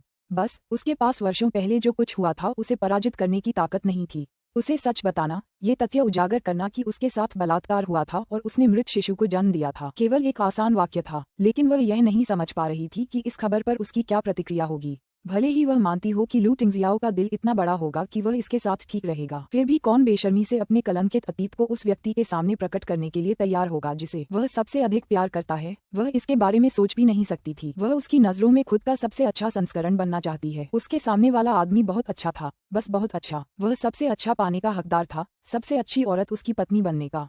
फिर भी जब उसने इस बारे में सोचा तो निंगक्षी के दिल के सबसे गहरे कोने में उसने विचार और आवेग की एक ऐसी लहर महसूस की जिसे उसने पहले कभी अनुभव नहीं किया था। हाँ, उसके सामने वाले आदमी के पास सबसे अच्छा होना चाहिए। फिर वह सर्वश्रेष्ठ क्यों नहीं बन सकी? वह इतनी अच्छी हो सकती है कि एक दिन वह अपने अतीत को पराजित कर सकती है, अपने भीतर के कम आत्मसम्मान को परास्त कर सकती है और उसके साथ खड़ी हो सकती है। वह उसकी कमजोरी नहीं बल्कि उसका कवच होगी। निंगक्षी। लू टिंगजियाओ थोड़ा चिंतित हुआ जब उसने उसे लंबे समय तक जवाब नहीं दिया। निंगक्षी के कान के पास आई कोमल आवाज ने उसे उसके दिल के अंदर के उथल पुथल से होश में ला दिया। उसकी आंखें पहले जैसी चमक से भर गईं। हाँ, लू टिंगजियाओ, अब मैं समझ गई। लू टिंगजियाओ उस लड़की को तेजी से चमकते देखकर थोड़ा स्तब्ध रह गया और उसका दिल द्रवित हो गया। हालांकि उसे नहीं पता था कि वह इस समय क्या सोच रही है, फिर भी वह उसकी भावनाओं से प्रभावित था। ठीक है, जब उसने सब कुछ सोच लिया तो निंगक्षी को लगा जैसे उसे एक नई जिंदगी मिल गई हो। अपने सपनों के अलावा अब उसके पास एक और खूबसूरत चीज थी जो उसकी जिंदगी की मेहनत के लायक थी। इससे पहले कि उसका दिमाग कुछ प्रतिक्रिया दे पाता, निंगक्षी का शरीर लू टिंगजियाओ को गले लगाने के लिए आगे बढ़ चुका था। हालांकि यह झटपट हुआ और आधे सेकंड में ही हल्का सा गले लग गया, फिर भी यह एक गले लगना ही था। अध्याय 389। मेरी आंखें। मैंने अभी अभी इन्हें ठीक किया है, अब ये फिर से अंधी हो गई हैं। गले मिलने के बाद उसने अपने दिमाग में एक अजीब सा कारण ढूंढा और कहा, बिग बॉस की देखभाल के लिए धन्यवाद, आपको जानने की खुशी के लिए धन्यवाद, झगड़े को सुलझाने में मेरी मदद करने के लिए धन्यवाद, बस बहुत बहुत धन्यवाद। मैं काम और बाकी सब में अपना सर्वश्रेष्ठ देने जा रही हूँ। इसके साथ ही वह गुलाबी हवा के वेग की तरह उड़ गई। लू टिंगजियाओ उसी जगह पर स्तब्ध खड़ा रहा, मानो उसे अभी तक समझ ही नहीं आया हो कि अभी क्या हुआ था। काफी देर बाद उसे होश आया और उसने सोचा, क्या निंगक्षी ने अभी अभी उसे गले लगाया था? वे एक दूसरे को काफी समय से जानते हैं, फिर भी यह पहली और एकमात्र बार था जब उसने पहला कदम उठाया। उसे ऐसा लगा जैसे उसने अंतहीन पहाड़ों पर चढ़ने और बर्फीली नदियों को पार करने के बाद पहली बार ताजे खिले फूलों की खुशबू महसूस की हो। अरे मेरी आंखें, मैंने अभी अभी उन्हें ठीक किया था और अब वे फिर से अंधी हो गई हैं। क्यों मुझे हमेशा ऐसी विनाशकारी तस्वीरें क्यों देखनी पड़ती हैं? हे प्रभु, मैं तुम्हारा क्या हूँ? कोई ऐसा व्यक्ति जिसे यातना दी जाए। कहीं से एक कराह ने माहौल बिगाड़ दिया। लू जिंगली कहीं से प्रकट हुआ और उसने अपनी आंखें बंद कर लीं, जैसे कि वह दर्द में हो, क्योंकि उसने अपने भाई को गले लगने के बाद 7वें आसमान पर तैरते हुए देखा। तुम यहाँ क्यों हो? लू टिंगजियाओ ने अपने भाई से मूर्खतापूर्ण मुस्कान के साथ पूछा। लू जिंगली अचंभित रह गया और उसने अपने हाथ पर उभरे रोंगटे को रगड़ते हुए कहा, मेरे भाई, मुझसे बात करते समय मुस्कुराओ मत, इससे मैं घबरा जाता हूँ।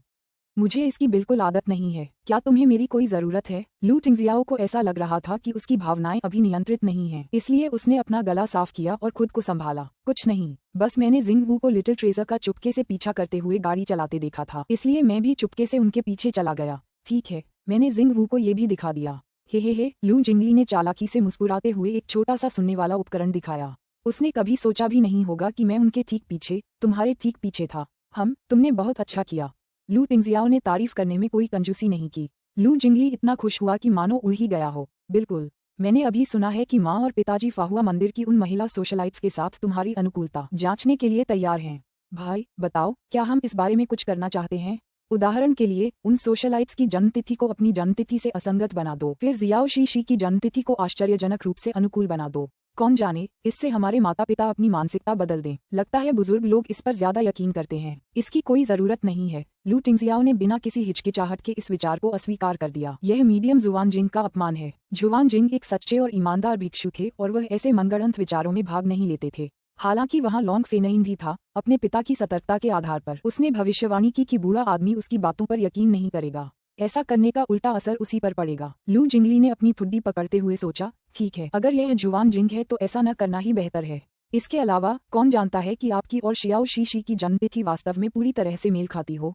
लू टिंगजियाओ ने तुरंत सिर हिलाया और उसकी अभिव्यक्ति स्थिर और केंद्रित थी। लू जिंगली ने नकली चोट से अपना हाथ अपनी छाती पर रख लिया।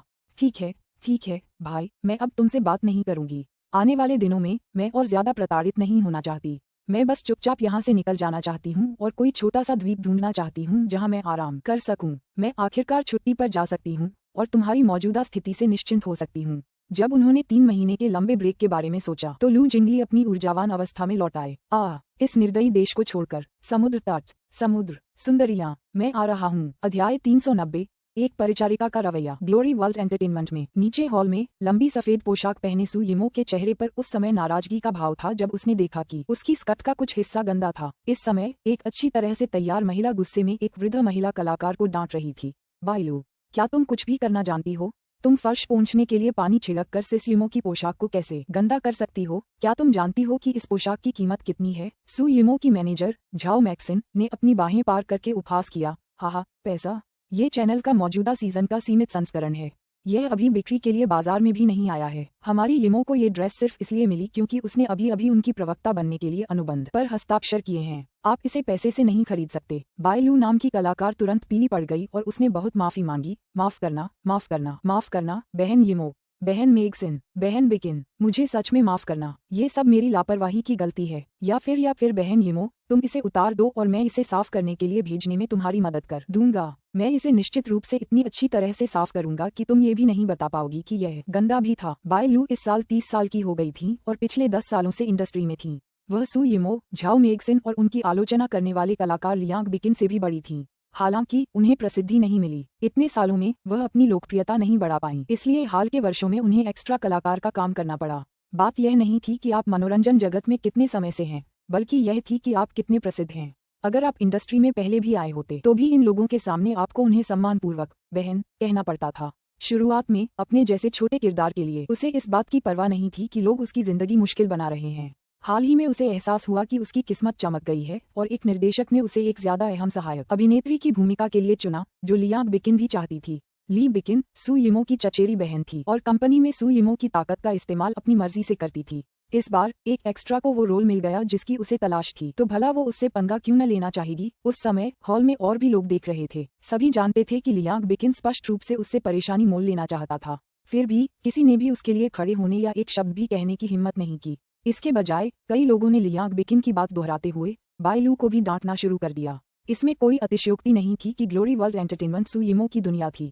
अगर कोई उसे और उसके साथियों को नाराज करता तो मनोरंजन जगत में उनकी कोई उम्मीद नहीं रहती थी। जब आसपास के सभी लोग बिना मदद के देखते रहे तो बाइलू ने केवल आत्मसमर्पण किया और गंदे स्कर्ट को उठाया और विनती की, मैं गारंटी देता हूँ कि मैं यहाँ की गंदगी को धो सकता हूँ। लियांग बिकिन ने अपनी बाहें पार की और बेरहमी से बाइलू को लात मारी, अपने गंदे हाथ हटाओ। धो? क्या तुम मजाक कर रहे हो? तुम इसे कैसे धोओगे? अपने हाथों से? क्या तुम्हें लगता है कि तुम्हारे खुरदुरे हाथों से धोने के बाद भी हम इस महंगे कपड़े को चाहेंगे? जब वह डांट चुकी तो लियांग बिकिन को अचानक एक विचार आया और उसने सू यिमो का हाथ पकड़कर अचानक कहा, चचेरी बहन, ये औरत हमारी कंपनी में 10 साल से है और अभी भी एक एक्स्ट्रा है। इतना छोटा सा काम करना भी कितना बेढंगा काम बन जाता है। उसके जैसी किसी को रखना कंपनी के संसाधनों की बर्बादी है, इसलिए हमें उसे जाने देना चाहिए। लियांग बिकिन के जहरीले शब्दों और उसके क्रूर रवैये से ऐसा लग रहा था मानो सू यिमो सचमुच अब कंपनी की परिचारिका थी। हालांकि सू यिमो को ये सुनकर बहुत अच्छा लगा। जैसे ही उसने इस सुझाव पर गंभीरता से विचार करना शुरू किया, उसका चेहरा तुरंत हल्का हो गया। अध्याय 391। यह निंग शी है। ये सच था कि इस कंपनी में कोई भी उसकी मदद करने से इनकार करने की हिम्मत नहीं कर सकता था। किसी को कंपनी से बाहर निकालना बहुत आसान था, बस उसे बाइलू के मैनेजर से बात करनी थी। जब बाइलू ने ये सुना तो वह घबरा गई और तुरंत घुटनों के बल बैठकर दया की भीख मांगने लगी और सू यिमो की पोशाक से चिपक गई। बहन यिमो, मैं तुमसे विनती करती हूँ, मुझे बाहर मत निकालो। जब तक तुम मुझे बाहर नहीं निकालोगी मैं तुम्हारे लिए कुछ भी कर सकती हूँ। प्लीज, मैं तुमसे विनती करती हूँ। बाइलू अभी भी भीख मांग रही थी, तभी गुलाबी रंग की पोशाक में कोई अंदर आया। क्योंकि बाइलू रास्ते के बीच में घुटनों के बल बैठी थी, निंग शी समय रहते उससे बच नहीं सकी और गलती से उससे टकरा गई। बाइलू लड़खड़ाते हुए चिल्लाया। सू यिमो की पोशाक का वह हिस्सा जो उसने अपने हाथ में पकड़ा हुआ था गलती से थोड़ा और खींच गया। बाइलू इतनी डर गई कि उसका चेहरा पीला पड़ गया। उसे इस बात की जरा भी परवाह नहीं थी कि उसे धक्का दिया गया है। उठते ही उसने सबसे पहले अपनी ड्रेस देखी। उसे डर था कि कहीं उसने उसे खराब न कर दिया हो। तभी लियांग बिकिन ने ड्रेस को उठाया और फटाफट उसके खराब हिस्से को ब्रश से साफ किया। वह तुरंत निंग शी की ओर मुड़ी और चिल्लाई, क्या तुम अंधी हो?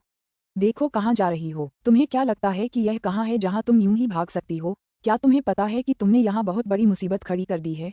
क्या तुम्हें अंदाजा है कि तुमने अभी क्या बिगाड़ा है? तुम खुद को बेचकर भी इस ड्रेस की भरपाई नहीं कर पाओगी। निंग शी की उपस्थिति ने बाइलू को देखने वाले दर्शकों के लिए माहौल को और भी मसालेदार बना दिया। क्या यह निंग शी नहीं है? उसने आज गुलाबी रंग का कपड़ा पहना है। यह उसका स्टाइल बिल्कुल नहीं है। मैं तो उसे पहचान ही नहीं पाया। हाँ, ये तो बढ़िया होगा। मैंने सुना है कि उसे अगली लिंग मन्यू बनने के लिए तैयार किया जा रहा है। हाल ही में उसकी सुर्खियां भी खूब सुर्खियां बनी हैं। बताओ, अगर वे लड़ पड़े तो उनके बीच क्या होगा? क्या ये कोई सवाल भी है? निंग शी की प्रसिद्धि चाहे जितनी भी हो, क्या वह सू यिमो को हरा सकती है? ये तो बेतुका है। मुझे आपसे टकराने के लिए खेद है। क्या आप ठीक हैं? निंगशी अभी बायलू से माफी मांग ही रही थी कि तभी लियांग बिकिन ने उसे बुरी तरह डांट दिया। उसने भौहें सिकोड़ी और चारों ओर हो रही फुसफुसाहटों को ध्यान से सुना। फिर उसने बायलू के हाथ में गंदी स्कर्ट देखी और मोटे तौर पर अंदाजा लगाया कि क्या हुआ था। शुरुआत में बायलू ने गलती से सू यिमो की पोशाक को गंदा कर दिया था और अब ऐसा लगता है कि क्योंकि वह गलती से बायलू से टकरा गई थी इसलिए सू यिमो की पोशाक और भी खराब हो गई थी। यही वह बिंदु था जब झाओ मेक्सिन ने लियांग बिकिन को याद दिलाया कि निंगशी कौन थी, क्योंकि निंगशी उसे पहली नजर में पहचान नहीं पाई थी। लियांग बिकिन ने निंगशी की गुलाबी राजकुमारी जैसी पोशाक और क्रिस्टल हेयर क्लिप को सिर से पैर तक देखा और हंसते हुए कहा, यह निंगशी है। मैंने सोचा था कि वह कोई और अधिक प्रभावशाली व्यक्ति होगी, लेकिन सिर्फ ये। कोई आश्चर्य नहीं कि मेरे चचेरे भाई को उससे कोई आपत्ति नहीं है। यह मुश्किल है। वास्तव में सू यिमो ने निंग कसी को दूसरी नजर से भी नहीं देखा। निंग शी चाहे कितनी भी उछल कूद करे, उसकी नजरों में वो बस एक मजाक थी जिसे उंगली से आसानी से मार दिया जा सकता था। यह अजीब था कि लोग खुद की तुलना उससे करने की हिम्मत भी करते थे, ये जानते हुए कि यह महिला निंग शी थी। लियांग बिकिन स्वाभाविक रूप से उसे आसानी से छोड़ना नहीं चाहती थी, क्योंकि अब उसके पास एक पत्थर से दो पक्षियों को मारने का अवसर था। तो वह उन दोनों पर चिल्लाई, बायलू और तुम निंग शी, है ना? अब यह मत कहना कि मैं जानबूझकर तुम्हारे लिए मुश्किलें खड़ी कर रही हूँ। सबने देखा कि तुम दोनों ने ये ड्रेस फाड़ दी है। यह मत सोचना कि मैं इसे सिर्फ धोकर तुम्हें आसानी से छोड़ दूंगी। अध्याय 392। यह अनुरोध बहुत ज्यादा तो नहीं है ना? बायलू के हाथ लगातार कांप रहे थे क्योंकि वह डर के मारे सू यिमो को देख रही थी। मेरा यिमो से ऐसा कोई इरादा नहीं था। ये सब मेरी गलती है। मुझे बताओ कि मैं तुम्हारी भरपाई कैसे कर सकती हूँ। जब तक मैं कर सकती हूँ मैं ये जरूर करूंगी। सू यिमो स्वाभाविक रूप से इतने निम्न स्तर के व्यक्ति से बात करने की जहमत नहीं उठाती थी, इसलिए उसने अपने मैनेजर को बस एक नजर देखा। आज्ञाकारी होकर झाओ मेक्सिन आगे बढ़ी और ड्रेस का हेम उठाकर उसे देखने लगी। फिर उसने बड़ा चढ़ाकर कहा, हेम में जो फटा है वो बहुत भयानक है। ड्रेस अब बिल्कुल बेकार है। अगर तुम दोनों सू यिमो को वैसी ही ड्रेस देने पर राजी हो जाओ तो हम आज जो हुआ उसे भूल जाएंगे। जब लियांग बिकिन ने ये सुना तो वह खुश हो गई और झूठी उदारता में शामिल हो गई। तुम दोनों ने उसकी बात सुनी, बस एक और पोशाक देकर उसकी भरपाई कर दो। ऐसा अनुरोध बहुत ज्यादा नहीं है ना? ये सुनते ही बायलू के होंठ कांप उठे और वह वहीं रो पड़ी। लियांग बिकिन को यह अच्छी तरह पता था कि अगर वह अपनी सारी बचत भी जुटा ले तो भी वह इतनी शानदार पोशाक नहीं खरीद पाएगी। और हाँ, निंग शी तो अभी नौसिखिया ही थी। ये तो मत बताइए कि उसने अभी तक कमाना भी शुरू नहीं किया था, और अगर शुरू भी करती तो भी ज्यादातर मुनाफा कंपनी को ही मिलता। ड्रेस की कीमत कंपनी कैसे चुका पाती? तभी निंग शी सू यिमो के पास गई और उस खूबसूरत पोशाक को उठाकर उसकी जांच की। दरअसल थोड़े से दाग के अलावा बायलू के पहले के झटके से ज्यादा नुकसान नहीं हुआ था। इसका कोई निशान भी नजर नहीं आ रहा था और किसी मरम्मत की जरूरत भी नहीं थी। इतना कहते हुए निंग शी बुदबुदाई, चलो पहले दाग की बात नहीं करते क्योंकि ये निशान मुश्किल से दिखाई देते हैं। इससे ज्यादा असर नहीं होना चाहिए। लियांग बिकिन तुरंत परेशान हो गई और अपनी तीखी आवाज में उसे बीच में ही रोकते हुए बोली, क्या मतलब है तुम्हारा? क्या तुम ये कहना चाह रही हो कि हम दोनों तुम्हें धोखा दे रहे हैं? इतने महंगे परिधान में जरा सी भी खामी उसे बर्बाद कर देगी। फिर इतने बड़े धागे के ढीले होने पर और क्या होगा? मुझे नहीं पता तुम किस गरीब गांव से आती हो, लेकिन अगर तुम्हें कुछ नहीं पता तो यहाँ शर्मिंदा होना बंद करो। झाओ मेक्सिन ने सू यिमो की तरफ देखा जो बेपरवाह बनी रही और साथ में हंसी। हाँ, मुझे डर है कि वह बस जिम्मेदारियों से बचना चाहती है ना? ये बहुत बुरा है। इतने सारे लोग देख रहे हैं और सबकी चौकस निगाहों के नीचे हम सबने देखा कि अगर वह किसी बेवकूफ की तरह किसी से नहीं टकराती तो ये पोशाक खराब नहीं होती। अब तुम इससे बचने की कोशिश कर रही हो। जब झाओ मेक्सिन ने अपनी बात समाप्त की तो उसने लापरवाही से अपने आसपास की भीड़ पर नजर डाली। तभी तुरंत किसी ने कहा, बिल्कुल, बहन मेक्सिन ने जो सुझाव दिया था वह उचित है। यदि आप किसी का पहनावा खराब करते हैं तो आपको उसकी भरपाई करनी होगी। ये सामान्य ज्ञान है। उन्होंने बस उसे एक और पोशाक के साथ क्षतिपूर्ति करने के लिए कहा। फिर भी वह अभी भी स्थिति से बचना चाहती है। वह नहीं जानती कि वह क्या कर रही है। ये कौन है? उसके शिष्टाचार बहुत खराब हैं। बहन यिमो को अभी अभी ड्रेस मिली थी और अब वह खराब हो गई है। कितनी परेशान करने वाली घटना है। फिर भी वह शुरू से ही बहुत अच्छे स्वभाव की रही है और उसने जरा भी गुस्सा नहीं दिखाया। किसी और ने इस मौके का फायदा उठाते हुए उसकी चापलूसी की और कहा, क्या ये चैनल का नवीनतम सीमित संस्करण नहीं है जो अभी तक बाजार में भी नहीं आया है? ये दृश्य देखकर मेरा दिल दुखता है। और बात यह है कि अगर यह पोशाक अभी तक बाजार में भी नहीं आई है तो भले ही वे पर्याप्त धन इकट्ठा करने में कामयाब रहे, फिर भी वे इसे नहीं खरीद पाएंगे, है ना? यह व्यक्ति लापरवाही से टिप्पणियां कर रहा था, जिससे पता चलता था कि वह न केवल सू यिमो की चापलूसी कर रहा था बल्कि वह जानबूझकर उसे परेशान भी कर रहा था। सचमुच सू यिमो की अभिव्यक्ति थोड़ी बदल गई। जब उन्हें एहसास हुआ कि उन्होंने कुछ गलत कह दिया है तो वह व्यक्ति डर गई और उसने जल्दी से खुद को बचाने की कोशिश करते हुए कहा, बहन यिमो, ऐसे किसी से झगड़ा करना वास्तव में तुम्हारा दर्जा गिराने जैसा है। जरा उनकी तरफ देखो, साफ है कि वे तुम्हारी भरपाई नहीं कर सकते। चूंकि यह परिधान अभी बाजार में नहीं आया है तो क्यों न तुम उन्हें उसी दर्जे की कोई दूसरी पोशाक देकर इसकी भरपाई करने दो। अध्याय 393 सचमुच बहुत बुद्धिमान। निंगशी अपने हाथ में कुछ पकड़े हुए थी। ये सुपरमार्केट में इस्तेमाल होने वाले प्लास्टिक बैग में से एक था और उसके अंदर कपड़े का एक स्लेटी रंग का गोला था। जब निंगशी करीब आए तो सभी ने स्पष्ट रूप से देखने की कोशिश की कि प्लास्टिक बैग में क्या है। उसी क्षण भीड़ में से उन्मादपूर्ण हंसी की आवाजें आने लगीं। अय्यो, ये तो बहुत मजेदार है। निंगशी अपने हाथ में क्या पकड़े हुए है? क्या वो सच में ड्रेस खरीदने सुपरमार्केट गई थी? हा भगवान, ऐसा नहीं हो सकता। मैं सचमुच आश्चर्यचकित हूँ। उसके दिमाग में ये कौन सा रचनात्मक विचार आया? झाओ मेगसिन ने निंगशी के हाथों में भूरे कपड़े से भरे झुर्रीदार प्लास्टिक बैग को देखा और तुरंत निष्कर्ष पर पहुंच गई। इस निंगशी ने वास्तव में विकट परिस्थितियों में ऐसा घटिया विचार सोचा था। हा निंगशी, भले ही तुम कोई कपड़ा न बना सको, पर लोगों को धोखा देने के लिए यूं ही कोई ड्रेस नहीं खरीद सकती। क्या तुम्हें लगता है कि हम अंधे हैं? झाओ मेगसिन ने व्यंग्यात्मक लहजे में अपने आखिरी वाक्य पर जोर दिया। लिया बिकिन भी जोर से हंसा। आज जब मैंने उसकी अविश्वसनीय रूप से बेवकूफाना ड्रेसिंग देखी तो मुझे उसकी बुद्धि पर शक हो ही गया था, लेकिन मुझे नहीं पता था कि उसका दिमाग इतना धीमा है। उसके जैसी कोई ग्लोरी वर्ल्ड में कैसे पहुंच गई? अच्छा हुआ कि हम सब एक ही कंपनी से हैं। अगर यह बात सबके सामने आ गई तो कंपनी को बहुत शर्मिंदगी होगी। निंगशी ने धीरे से एक ग्रे रंग का कपड़ा निकाला जो एक अपारदर्शी ग्रे शर्ट जैसा दिख रहा था और बिना किसी जल्दबाजी के बोली, ओह, मुझे नहीं पता था कि इस तरह प्लास्टिक बैग में रखी गई किसी भी चीज का मतलब ये होगा कि वह निश्चित रूप से सुपरमार्केट से खरीदी गई है। ये तर्क बिल्कुल समझदारी भरा है। तुम, लिया बिकिन जो उपहास कर रहा था तुरंत क्रोधित हो गया और दांत पीसते हुए बोला, तुम छोटी सी गांव की लड़की, तुम सच में अभिनय करना नहीं जानती। मैं आज तुम्हें सबक सिखाऊंगा। बहन यिमो का पहनावा एक असली ब्रांडेड है, यहाँ तक कि इसकी पैकेजिंग भी तुम्हारे पूरे कपड़े खरीदने के लिए पर्याप्त होगी। अगर तुम्हारी यह पोशाक सुपरमार्केट से नहीं खरीदी गई तो इसे कहाँ से खरीदा जा सकता था? लग्जरी कपड़े रखने के लिए ऐसे दयनीय बैग का उपयोग कौन करेगा? निंगशी ने पलकें झपकाईं और तथ्यात्मक रूप से कहा, मुझे। क्या तुम्हें इससे कोई समस्या है? किसने नियम बनाया कि इसे इस बैग में नहीं रखा जा सकता? तुम बेतुकी बहस करना बंद करो। तुम्हें सच में डर नहीं लगता, है ना? इस कंपनी में किसी की भी हिम्मत नहीं हुई कि उसके खिलाफ जाए। लिया बिकिन 2 बार बेइज्जती कैसे सह सकती थी? उसने तुरंत भीड़ की तरफ देखा। लिया बिकिन का इशारा पाते ही भीड़ में से किसी ने दौड़कर निंगशी के हाथों से पोशाक छीन ली। फिर बढ़ा चढ़ाकर कहा, ये किस रंग का है? ये तो कुत्ते के मल जैसा लग रहा है। ये कितना पारंपरिक है और कितना सादा कपड़ा है। तुम्हें इसे उतारने की क्या पड़ी? उफ़, कितना घटिया कपड़ा है। इसकी तुलना चिथड़े से भी नहीं की जा सकती। भले ही आप इसकी भरपाई करने का दिखावा कर रहे हो, कम से कम थोड़ी तो ईमानदारी दिखाइए। हम यहाँ इतने सारे हैं, क्या आपको लगता है कि हम सब अंधे थे? अगर आपको लगता भी है तो कोई बात नहीं, लेकिन आप बहन यिमो के साथ ऐसा कैसे व्यवहार कर सकते हैं जैसे वह भी अंधी हो? निंगशी ने ग्रे ड्रेस पास कर रहे हर किसी को ठंडी निगाहों से देखा और उसकी आंखों में कुछ भयानक सा चमक उठा। तुम लोग सावधान रहो। अगर तुमने इसे खराब कर दिया तो तुम मुझे मुआवजा नहीं दे पाओगे। जब उसने ये कहा तो भीड़ और भी जोर से हंसने लगी। हा, वह वास्तव में इसमें शामिल है। लोग कहते थे कि उसकी अभिनय क्षमता अच्छी है और मैं उन पर विश्वास नहीं करता था। अब अंततः मुझे विश्वास हो गया है। वह पहले से ही ऑस्कर की हकदार है। तभी बायलू धीरे धीरे निंगकसी के पास गया और कांपते होठों से धीरे से बोला, निंगकसी, कोई बात नहीं, वे सभी उद्योग विशेषज्ञ हैं, तुम उन्हें धोखा नहीं दे सकती। अध्याय 394, आप वास्तव में इसे देखने के आदी हैं। अध्याय 394, आप वास्तव में इसे देखने के आदी हैं। ये सब उद्योग विशेषज्ञ हैं, क्या तुम्हें यकीन है? निंगशी ने सवालिया लहजे में अपनी भौहें उठाईं। कोई भी निश्चित रूप से नहीं कह सकता था कि निंगशी की अभिनय क्षमता इतनी परिष्कृत थी या नहीं, लेकिन कुछ लोगों को निंगशी के स्थिर चेहरे को देखकर संदेह होने लगा। पोशाक पकड़े हुए महिला कलाकारों में से एक ने अनजाने में अपनी उंगलियां छुड़ा लीं और बुदबुदाए, भले ही यह फटी हुई पोशाक अच्छी हो, फिर भी मैं यह नहीं समझ पा रही कि यह उच्च गुणवत्ता की कहाँ से हो सकती है।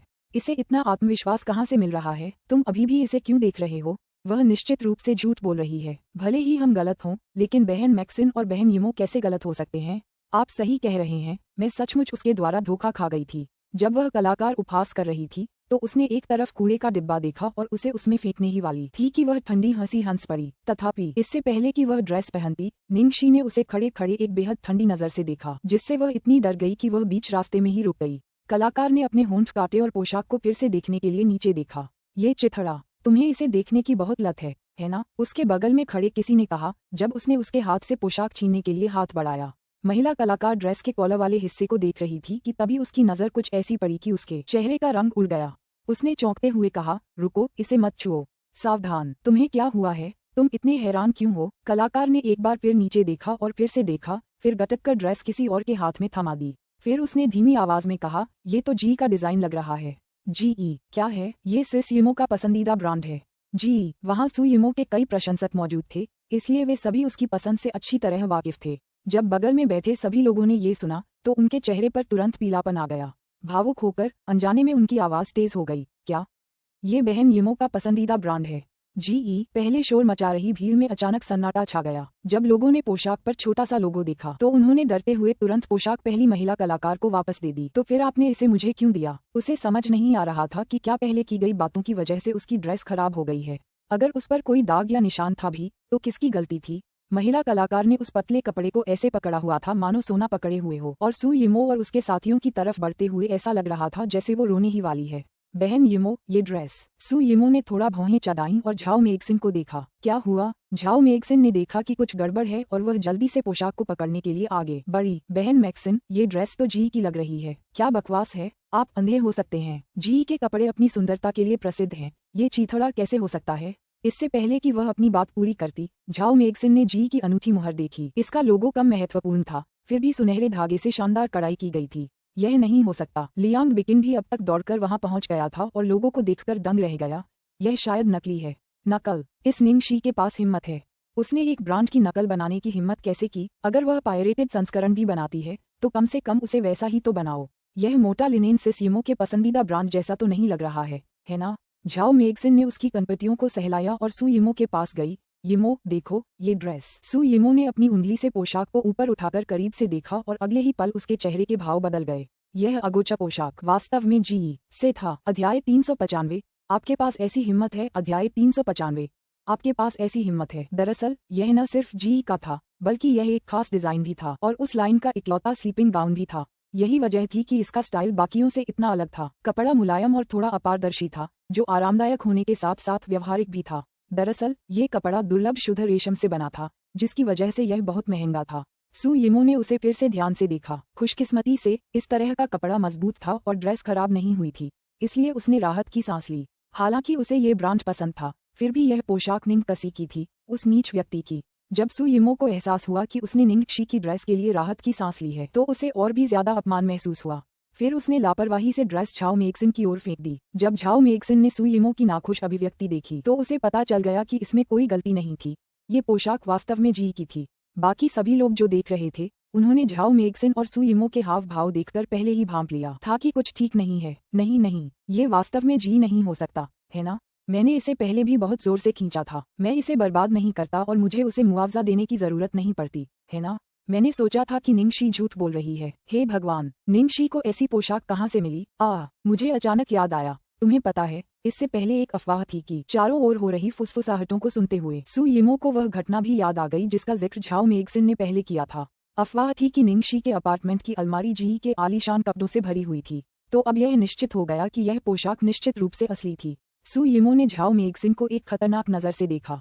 इतनी महत्वपूर्ण बात वो कैसे भूल सकती है? झाओ मेगसिन ने अपने माथे से पसीना पोंछा और जल्दी से अपनी आवाज धीमी करते हुए कहा, यिमो, वास्तव में मैंने इस संभावना के बारे में सोचा था, लेकिन मुझे उम्मीद नहीं थी कि वह आपकी भरपाई के लिए कंपनी के संगठन का उपयोग करने की हिम्मत रखती है। मुझे कारण जानने की जरूरत नहीं है।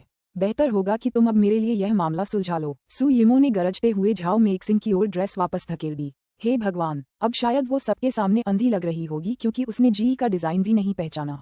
झाओ मेगसिन ने सिर हिलाकर कहा, हाँ, मैं इसे जरूर सुलझाऊंगा। चिंता मत करो यिमो, तुम्हें कुछ करने की जरूरत नहीं है, बस इंतजार करो और देखो मैं इसे कैसे सुलझाता हूँ। झाओ मेगसिन ने निंगशी को घूरते हुए उसे डांटना शुरू कर दिया। निंगशी, तुम कितनी हिम्मती हो? तुमने कंपनी की संपत्ति को अपने निजी इस्तेमाल के लिए चुराने की हिम्मत कैसे की? निंगशी ने भौहें चढ़ाईं। ओह, मैंने कंपनी की संपत्ति चुरा ली? मैंने ऐसा कैसे किया? झाओ मेगसिन ठंडी हंसी हंसते हुए आत्मविश्वास से बोली, तुम्हें लगता है कि हम नहीं जानते? तुम्हारे अपार्टमेंट में जी के कई कपड़े हैं, लेकिन वे सब कंपनी की संपत्ति हैं। तुम्हारा अपार्टमेंट तो बस एक कंपनी का स्टोर रूम है। क्या तुमने सचमुच सोचा था कि सिर्फ इसलिए कि कपड़े वहां रखे हैं वे तुम्हारे हैं, कि तुम उन्हें अपनी इच्छानुसार दूसरों को देने के लिए निकाल सकते हो? लियांग बिकिन ने व्यंग्य किया। देखो, मैंने तुम लोगों से कहा था कि वह मूर्ख है। पहले मैंने कहा था कि वह मंदबुद्धि है और फिर भी वह मेरे खिलाफ जाना चाहती थी। दर्शकों की भीड़ में ओह और आ की आवाज गूंज उठी। तो हुआ यूं कि इस निंगशी में सचमुच बहुत साहस है। उसने वास्तव में कंपनी की संपत्ति को दिखाने के लिए बाहर ले जाया। मैं आश्चर्यचकित हूँ। वह इतनी अधिक सुर्खियों में रहना चाहती है कि अब वह तरकीन हो गई है। बायलू इस समय तक बुरी तरह डर चुकी थी और उसने निंगशी को चिंतित निगाहों से देखा। धिक्कार है, ये मामला तो और भी बड़ा होता जा रहा है।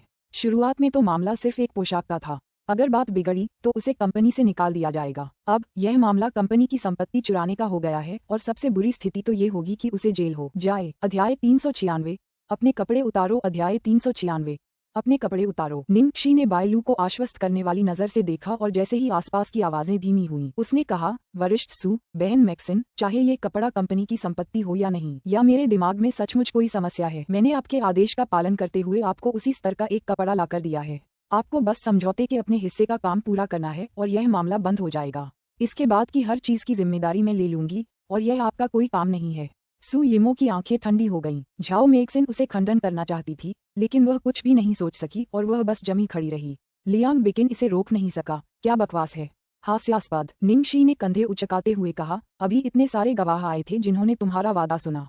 मैंने और कुछ नहीं कहा। वह रुकी, फिर सिर झुकाते हुए बोली, या ये शब्द अभी कुछ देर पहले तक ही प्रभावी थे। अगर ऐसा ही है तो यहाँ एक नौसिखिया होने के नाते मेरे पास कहने के लिए कुछ नहीं है। झाओ मेक्सिन और सू यिमो ने एक दूसरे को देखा, फिर कहा, हमारी यिमो ने खुद कहा है और हम इसे वापस नहीं लेंगे। निंगक्षी, तुम खुद मुसीबत मोल ले रही हो, इसलिए हमें किसी भी चीज के लिए दोष मत दो। झाओ मेक्सिन ने बायलू की ओर देखा। चूंकि आप दोनों ने हमें एक ही स्तर का परिधान लाने का वादा पूरा किया है, इसलिए इस मामले को बंद समझिए। झाओ मेक्सिन का स्वर विशेष रूप से कमजोर था, खासकर जब उन्होंने समान स्तर कहा। हर कोई जानता था कि भले ही यह सिर्फ एक नाइट गाउन था, लेकिन निंगक्षी ने जो लाया था वह स्पष्ट रूप से सू यिमो द्वारा पहने गए गाउन से कुछ स्तर ऊपर था। इस बिंदु पर बायलू अभी भी असहज महसूस कर रही थी और उसने निंगक्षी को चिंतित होकर देखा।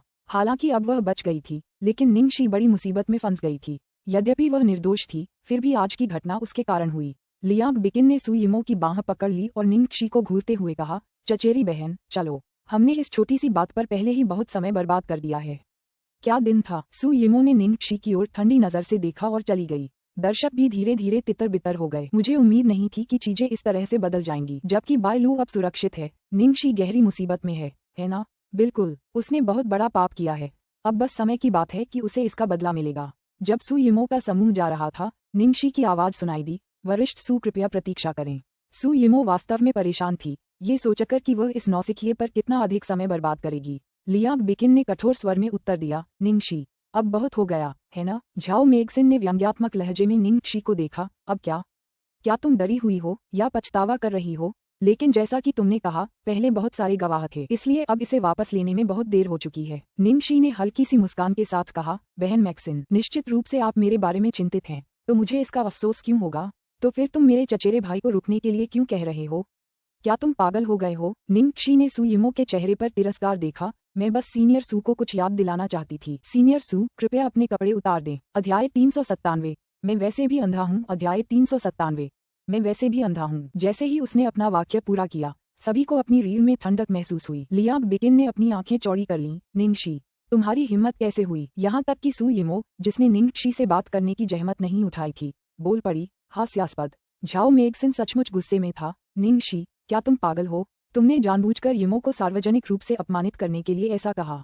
बायलू इतनी डर गई कि वह गूंगी हो गई और हर कोई निंगक्षी को ऐसे देखने लगा जैसे वह कोई भूत हो। निंगक्षी के ये साहसिक शब्द, आज वह बहुत अजीब व्यवहार कर रही है। क्या वह शापित है? वह मुसीबत क्यों ढूंढती रहती है? निंगकसी के हाव भाव बिल्कुल नहीं बदले, चाहे सब कुछ कह रहे हों, और उसने मासूम चेहरा बना लिया। मुझे सच में नहीं पता कि मैंने क्या गलत कहा, जिससे सीनियर सू इतना गुस्सा हो गए। मैंने अपना काम कर दिया है, क्षतिग्रस्त कपड़ों की भरपाई कर दी है। तो क्या सीनियर सू ने जो अभी पहना है वह मेरा नहीं होना चाहिए? हर कोई अवाक था, यहाँ तक कि सू यिमो के समूह को भी नहीं पता था कि उससे क्या कहना है। लियांग बिकिन ने चुप्पी तोड़ी। निंगक्षी, क्या तुम इतनी गरीब हो? तुम्हें ये घटिया कपड़े भी चाहिए? निंगक्षी ने परेशान भाव से सू यिमो के कपड़ों को देखते हुए कहा। सुश्री लियांग के शब्द बहुत कठोर हैं। सीनियर सू का पहनावा बहुत कीमती है। आप कैसे कह सकती हैं कि यह खराब तरीके से बना है? ये चैनल की नवीनतम एक्सक्लूसिव एडिशन ड्रेस है, जो अभी तक आम लोगों के लिए उपलब्ध भी नहीं है। अगर होती भी तो इस दुनिया में ऐसी केवल 10 ही हैं। एक सीनियर सू के पास है, इसका मतलब है कि इस दुनिया में एक कम इस स्तर के विशिष्ट परिधान के लिए, भले ही वह सिर्फ वह बैग ही क्यों न हो जिसमें वह आया था, वह मेरे पहने हुए हर एक कपड़े को खरीदने के लिए पर्याप्त होगा। आप कैसे कह सकती हैं कि यह खराब तरीके से बना है? निंगक्षी की स्मरण शक्ति बहुत अच्छी थी और उसने वही बात दोहराई जो सबने पोशाक के बारे में प्रशंसा की थी। यू लियांग बिकिन का गला लगभग घुट गया। मेरे शब्दों का गलत मतलब मत निकालो। मैं कह रही थी कि पोशाक क्षतिग्रस्त है, ऐसा नहीं है कि पोशाक खराब है। निंगक्षी ने सिर हिलाया। अगर यह गंदा है तो कोई बात नहीं।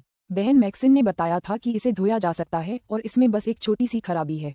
लेकिन चूंकि सीनियर सू इसे बर्दाश्त नहीं कर सकते और मेरी नज़र भी कमजोर है, इसलिए मुझे कोई आपत्ति नहीं है। जब वह कह रही थी कि वह अंधी है तो हर कोई जानता था कि वास्तव में वह अंधा व्यक्ति कौन था। निंगशी ने इतनी त्रुटिहीनता से यह बात कही कि सू यिमो और उसके साथी कोई जवाब नहीं दे सके। हालांकि वे पूरी तरह समझ गए थे कि वह क्या कहना चाह रही थी। देखने वाले लोग इस बात से सचमुच हैरान थे कि मामला कितनी जल्दी बढ़ गया, मानो कोई बवंडर आ गया हो। निंगशी अचानक घबरा गई और लियांग बिकिन की ओर देखते हुए बोली, सुश्री लियांग, आपके हाथ सीनियर सू से दूर रहें।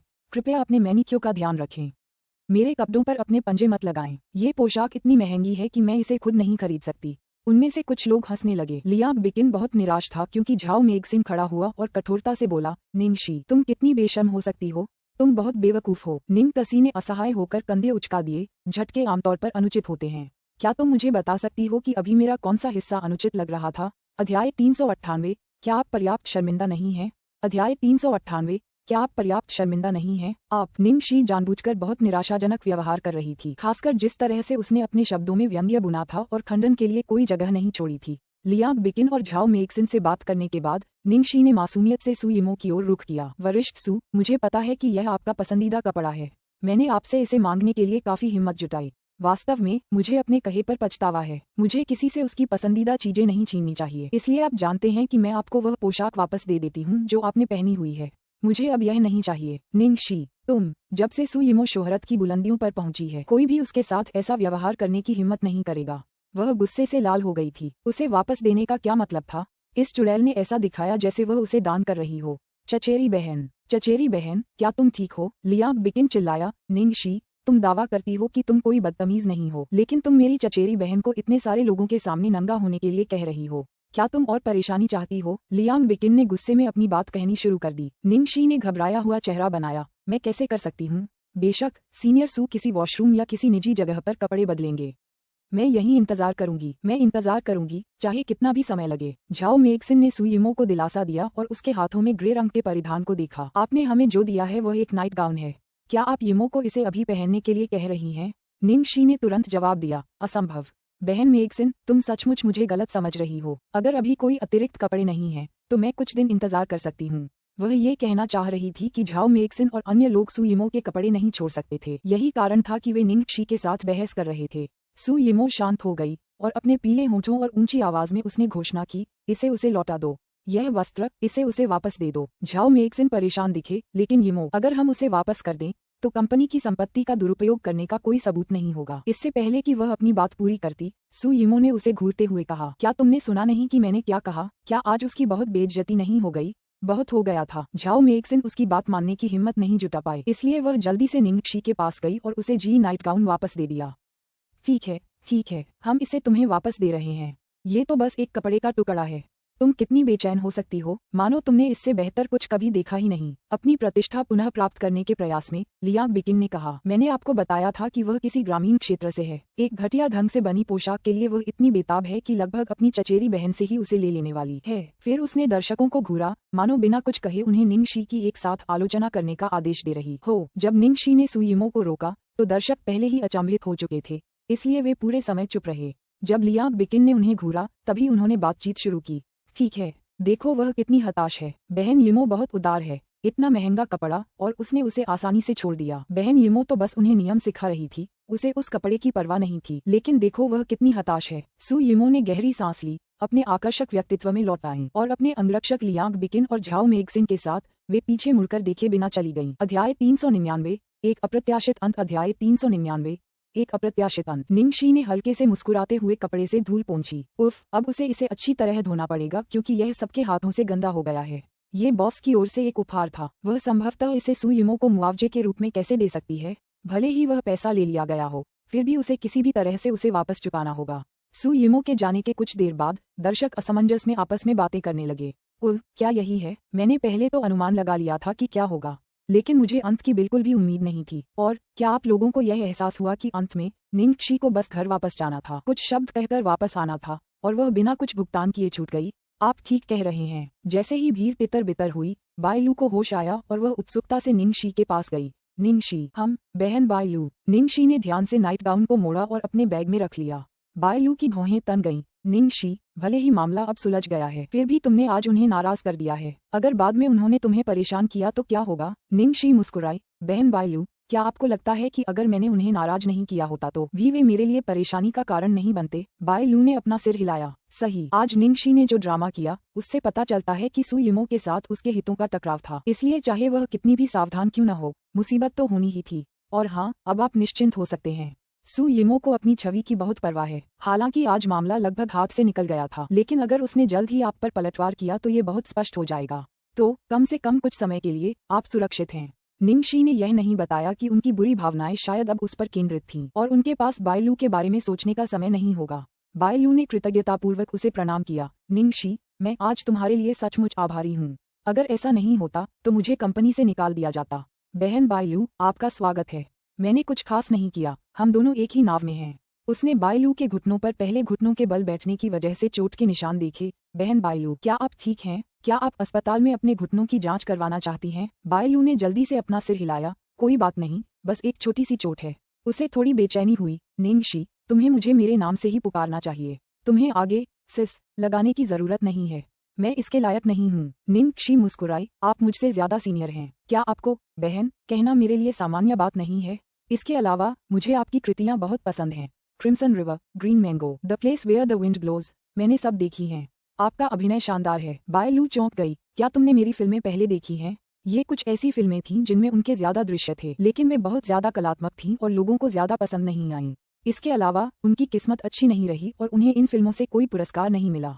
निंगशी ने सिर हिलाया। मैंने उन्हें देखा है। आपका अभिनय वाकई अनोखा है, खासकर जब बारीकियों की बात आती है। मैंने पहले भी जानबूझकर उनका अध्ययन किया है। ये बहुत बुरा है कि आपके पास इतना छोटा पोर्टफोलियो है, लेकिन कोई बात नहीं। मैंने आपकी नई रिलीज लिसन देखी है और मुझे लगता है कि इसके पुरस्कार जीतने की संभावना बहुत ज्यादा है। फिर आप और भी फिल्मों में हिस्सा लेकर अपने अभिनय को लोगों के सामने पेश कर सकते हैं। बायलू वास्तव में निंगशी से आश्चर्यचकित था। अब उसे विश्वास हो गया था कि निंगशी ने सचमुच उसका काम पहले देखा था, अन्यथा उसे उसके अभिनय के बारे में इतना कुछ पता नहीं चलता। अध्याय 400। मैं सिर्फ एक लड़की हूँ। अध्याय 400। मैं सिर्फ एक लड़की हूँ। अचानक उसे वर्षों की कठिनाइयों का एहसास हुआ और उसके मन में कई मिश्रित भावनाएं उमड़ पड़ीं।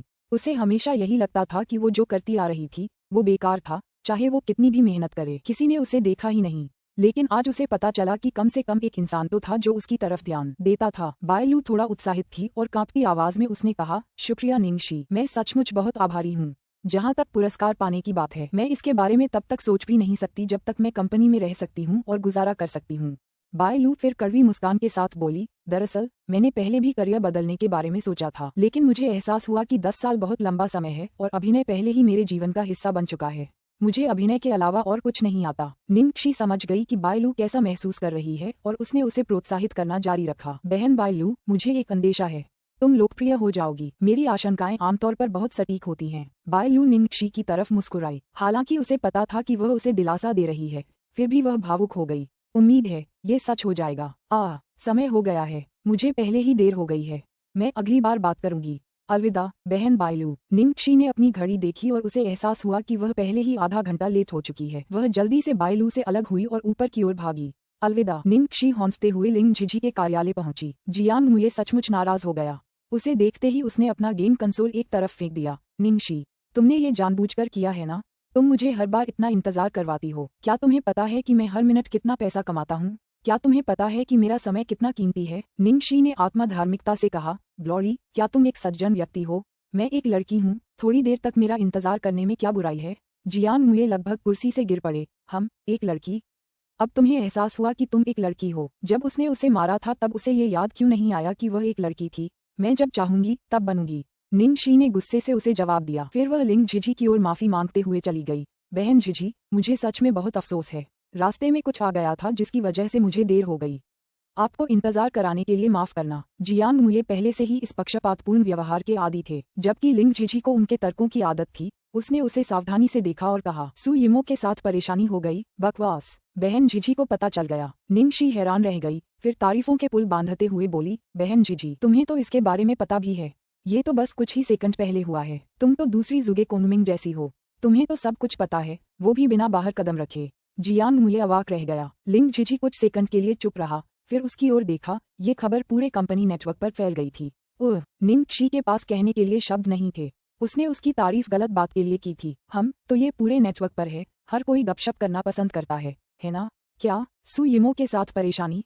क्या हुआ? जियांग मुए को लगा कि उसे अकेला छोड़ दिया गया है और वह लिंग झिझी की मेज की ओर चला गया और उसका कंप्यूटर माउस ले लिया। क्योंकि जियांग मुए आ गया था, लिंग झिझी थोड़ी असहज लग रही थी, लेकिन वह जल्दी ही अपनी सामान्य शांत अभिव्यक्ति में लौट आई। निंग शी भी स्क्रीन पर देखने गई और उसने लिंग झिझी के चेहरे के भाव में आए मामूली बदलाव पर ध्यान नहीं दिया।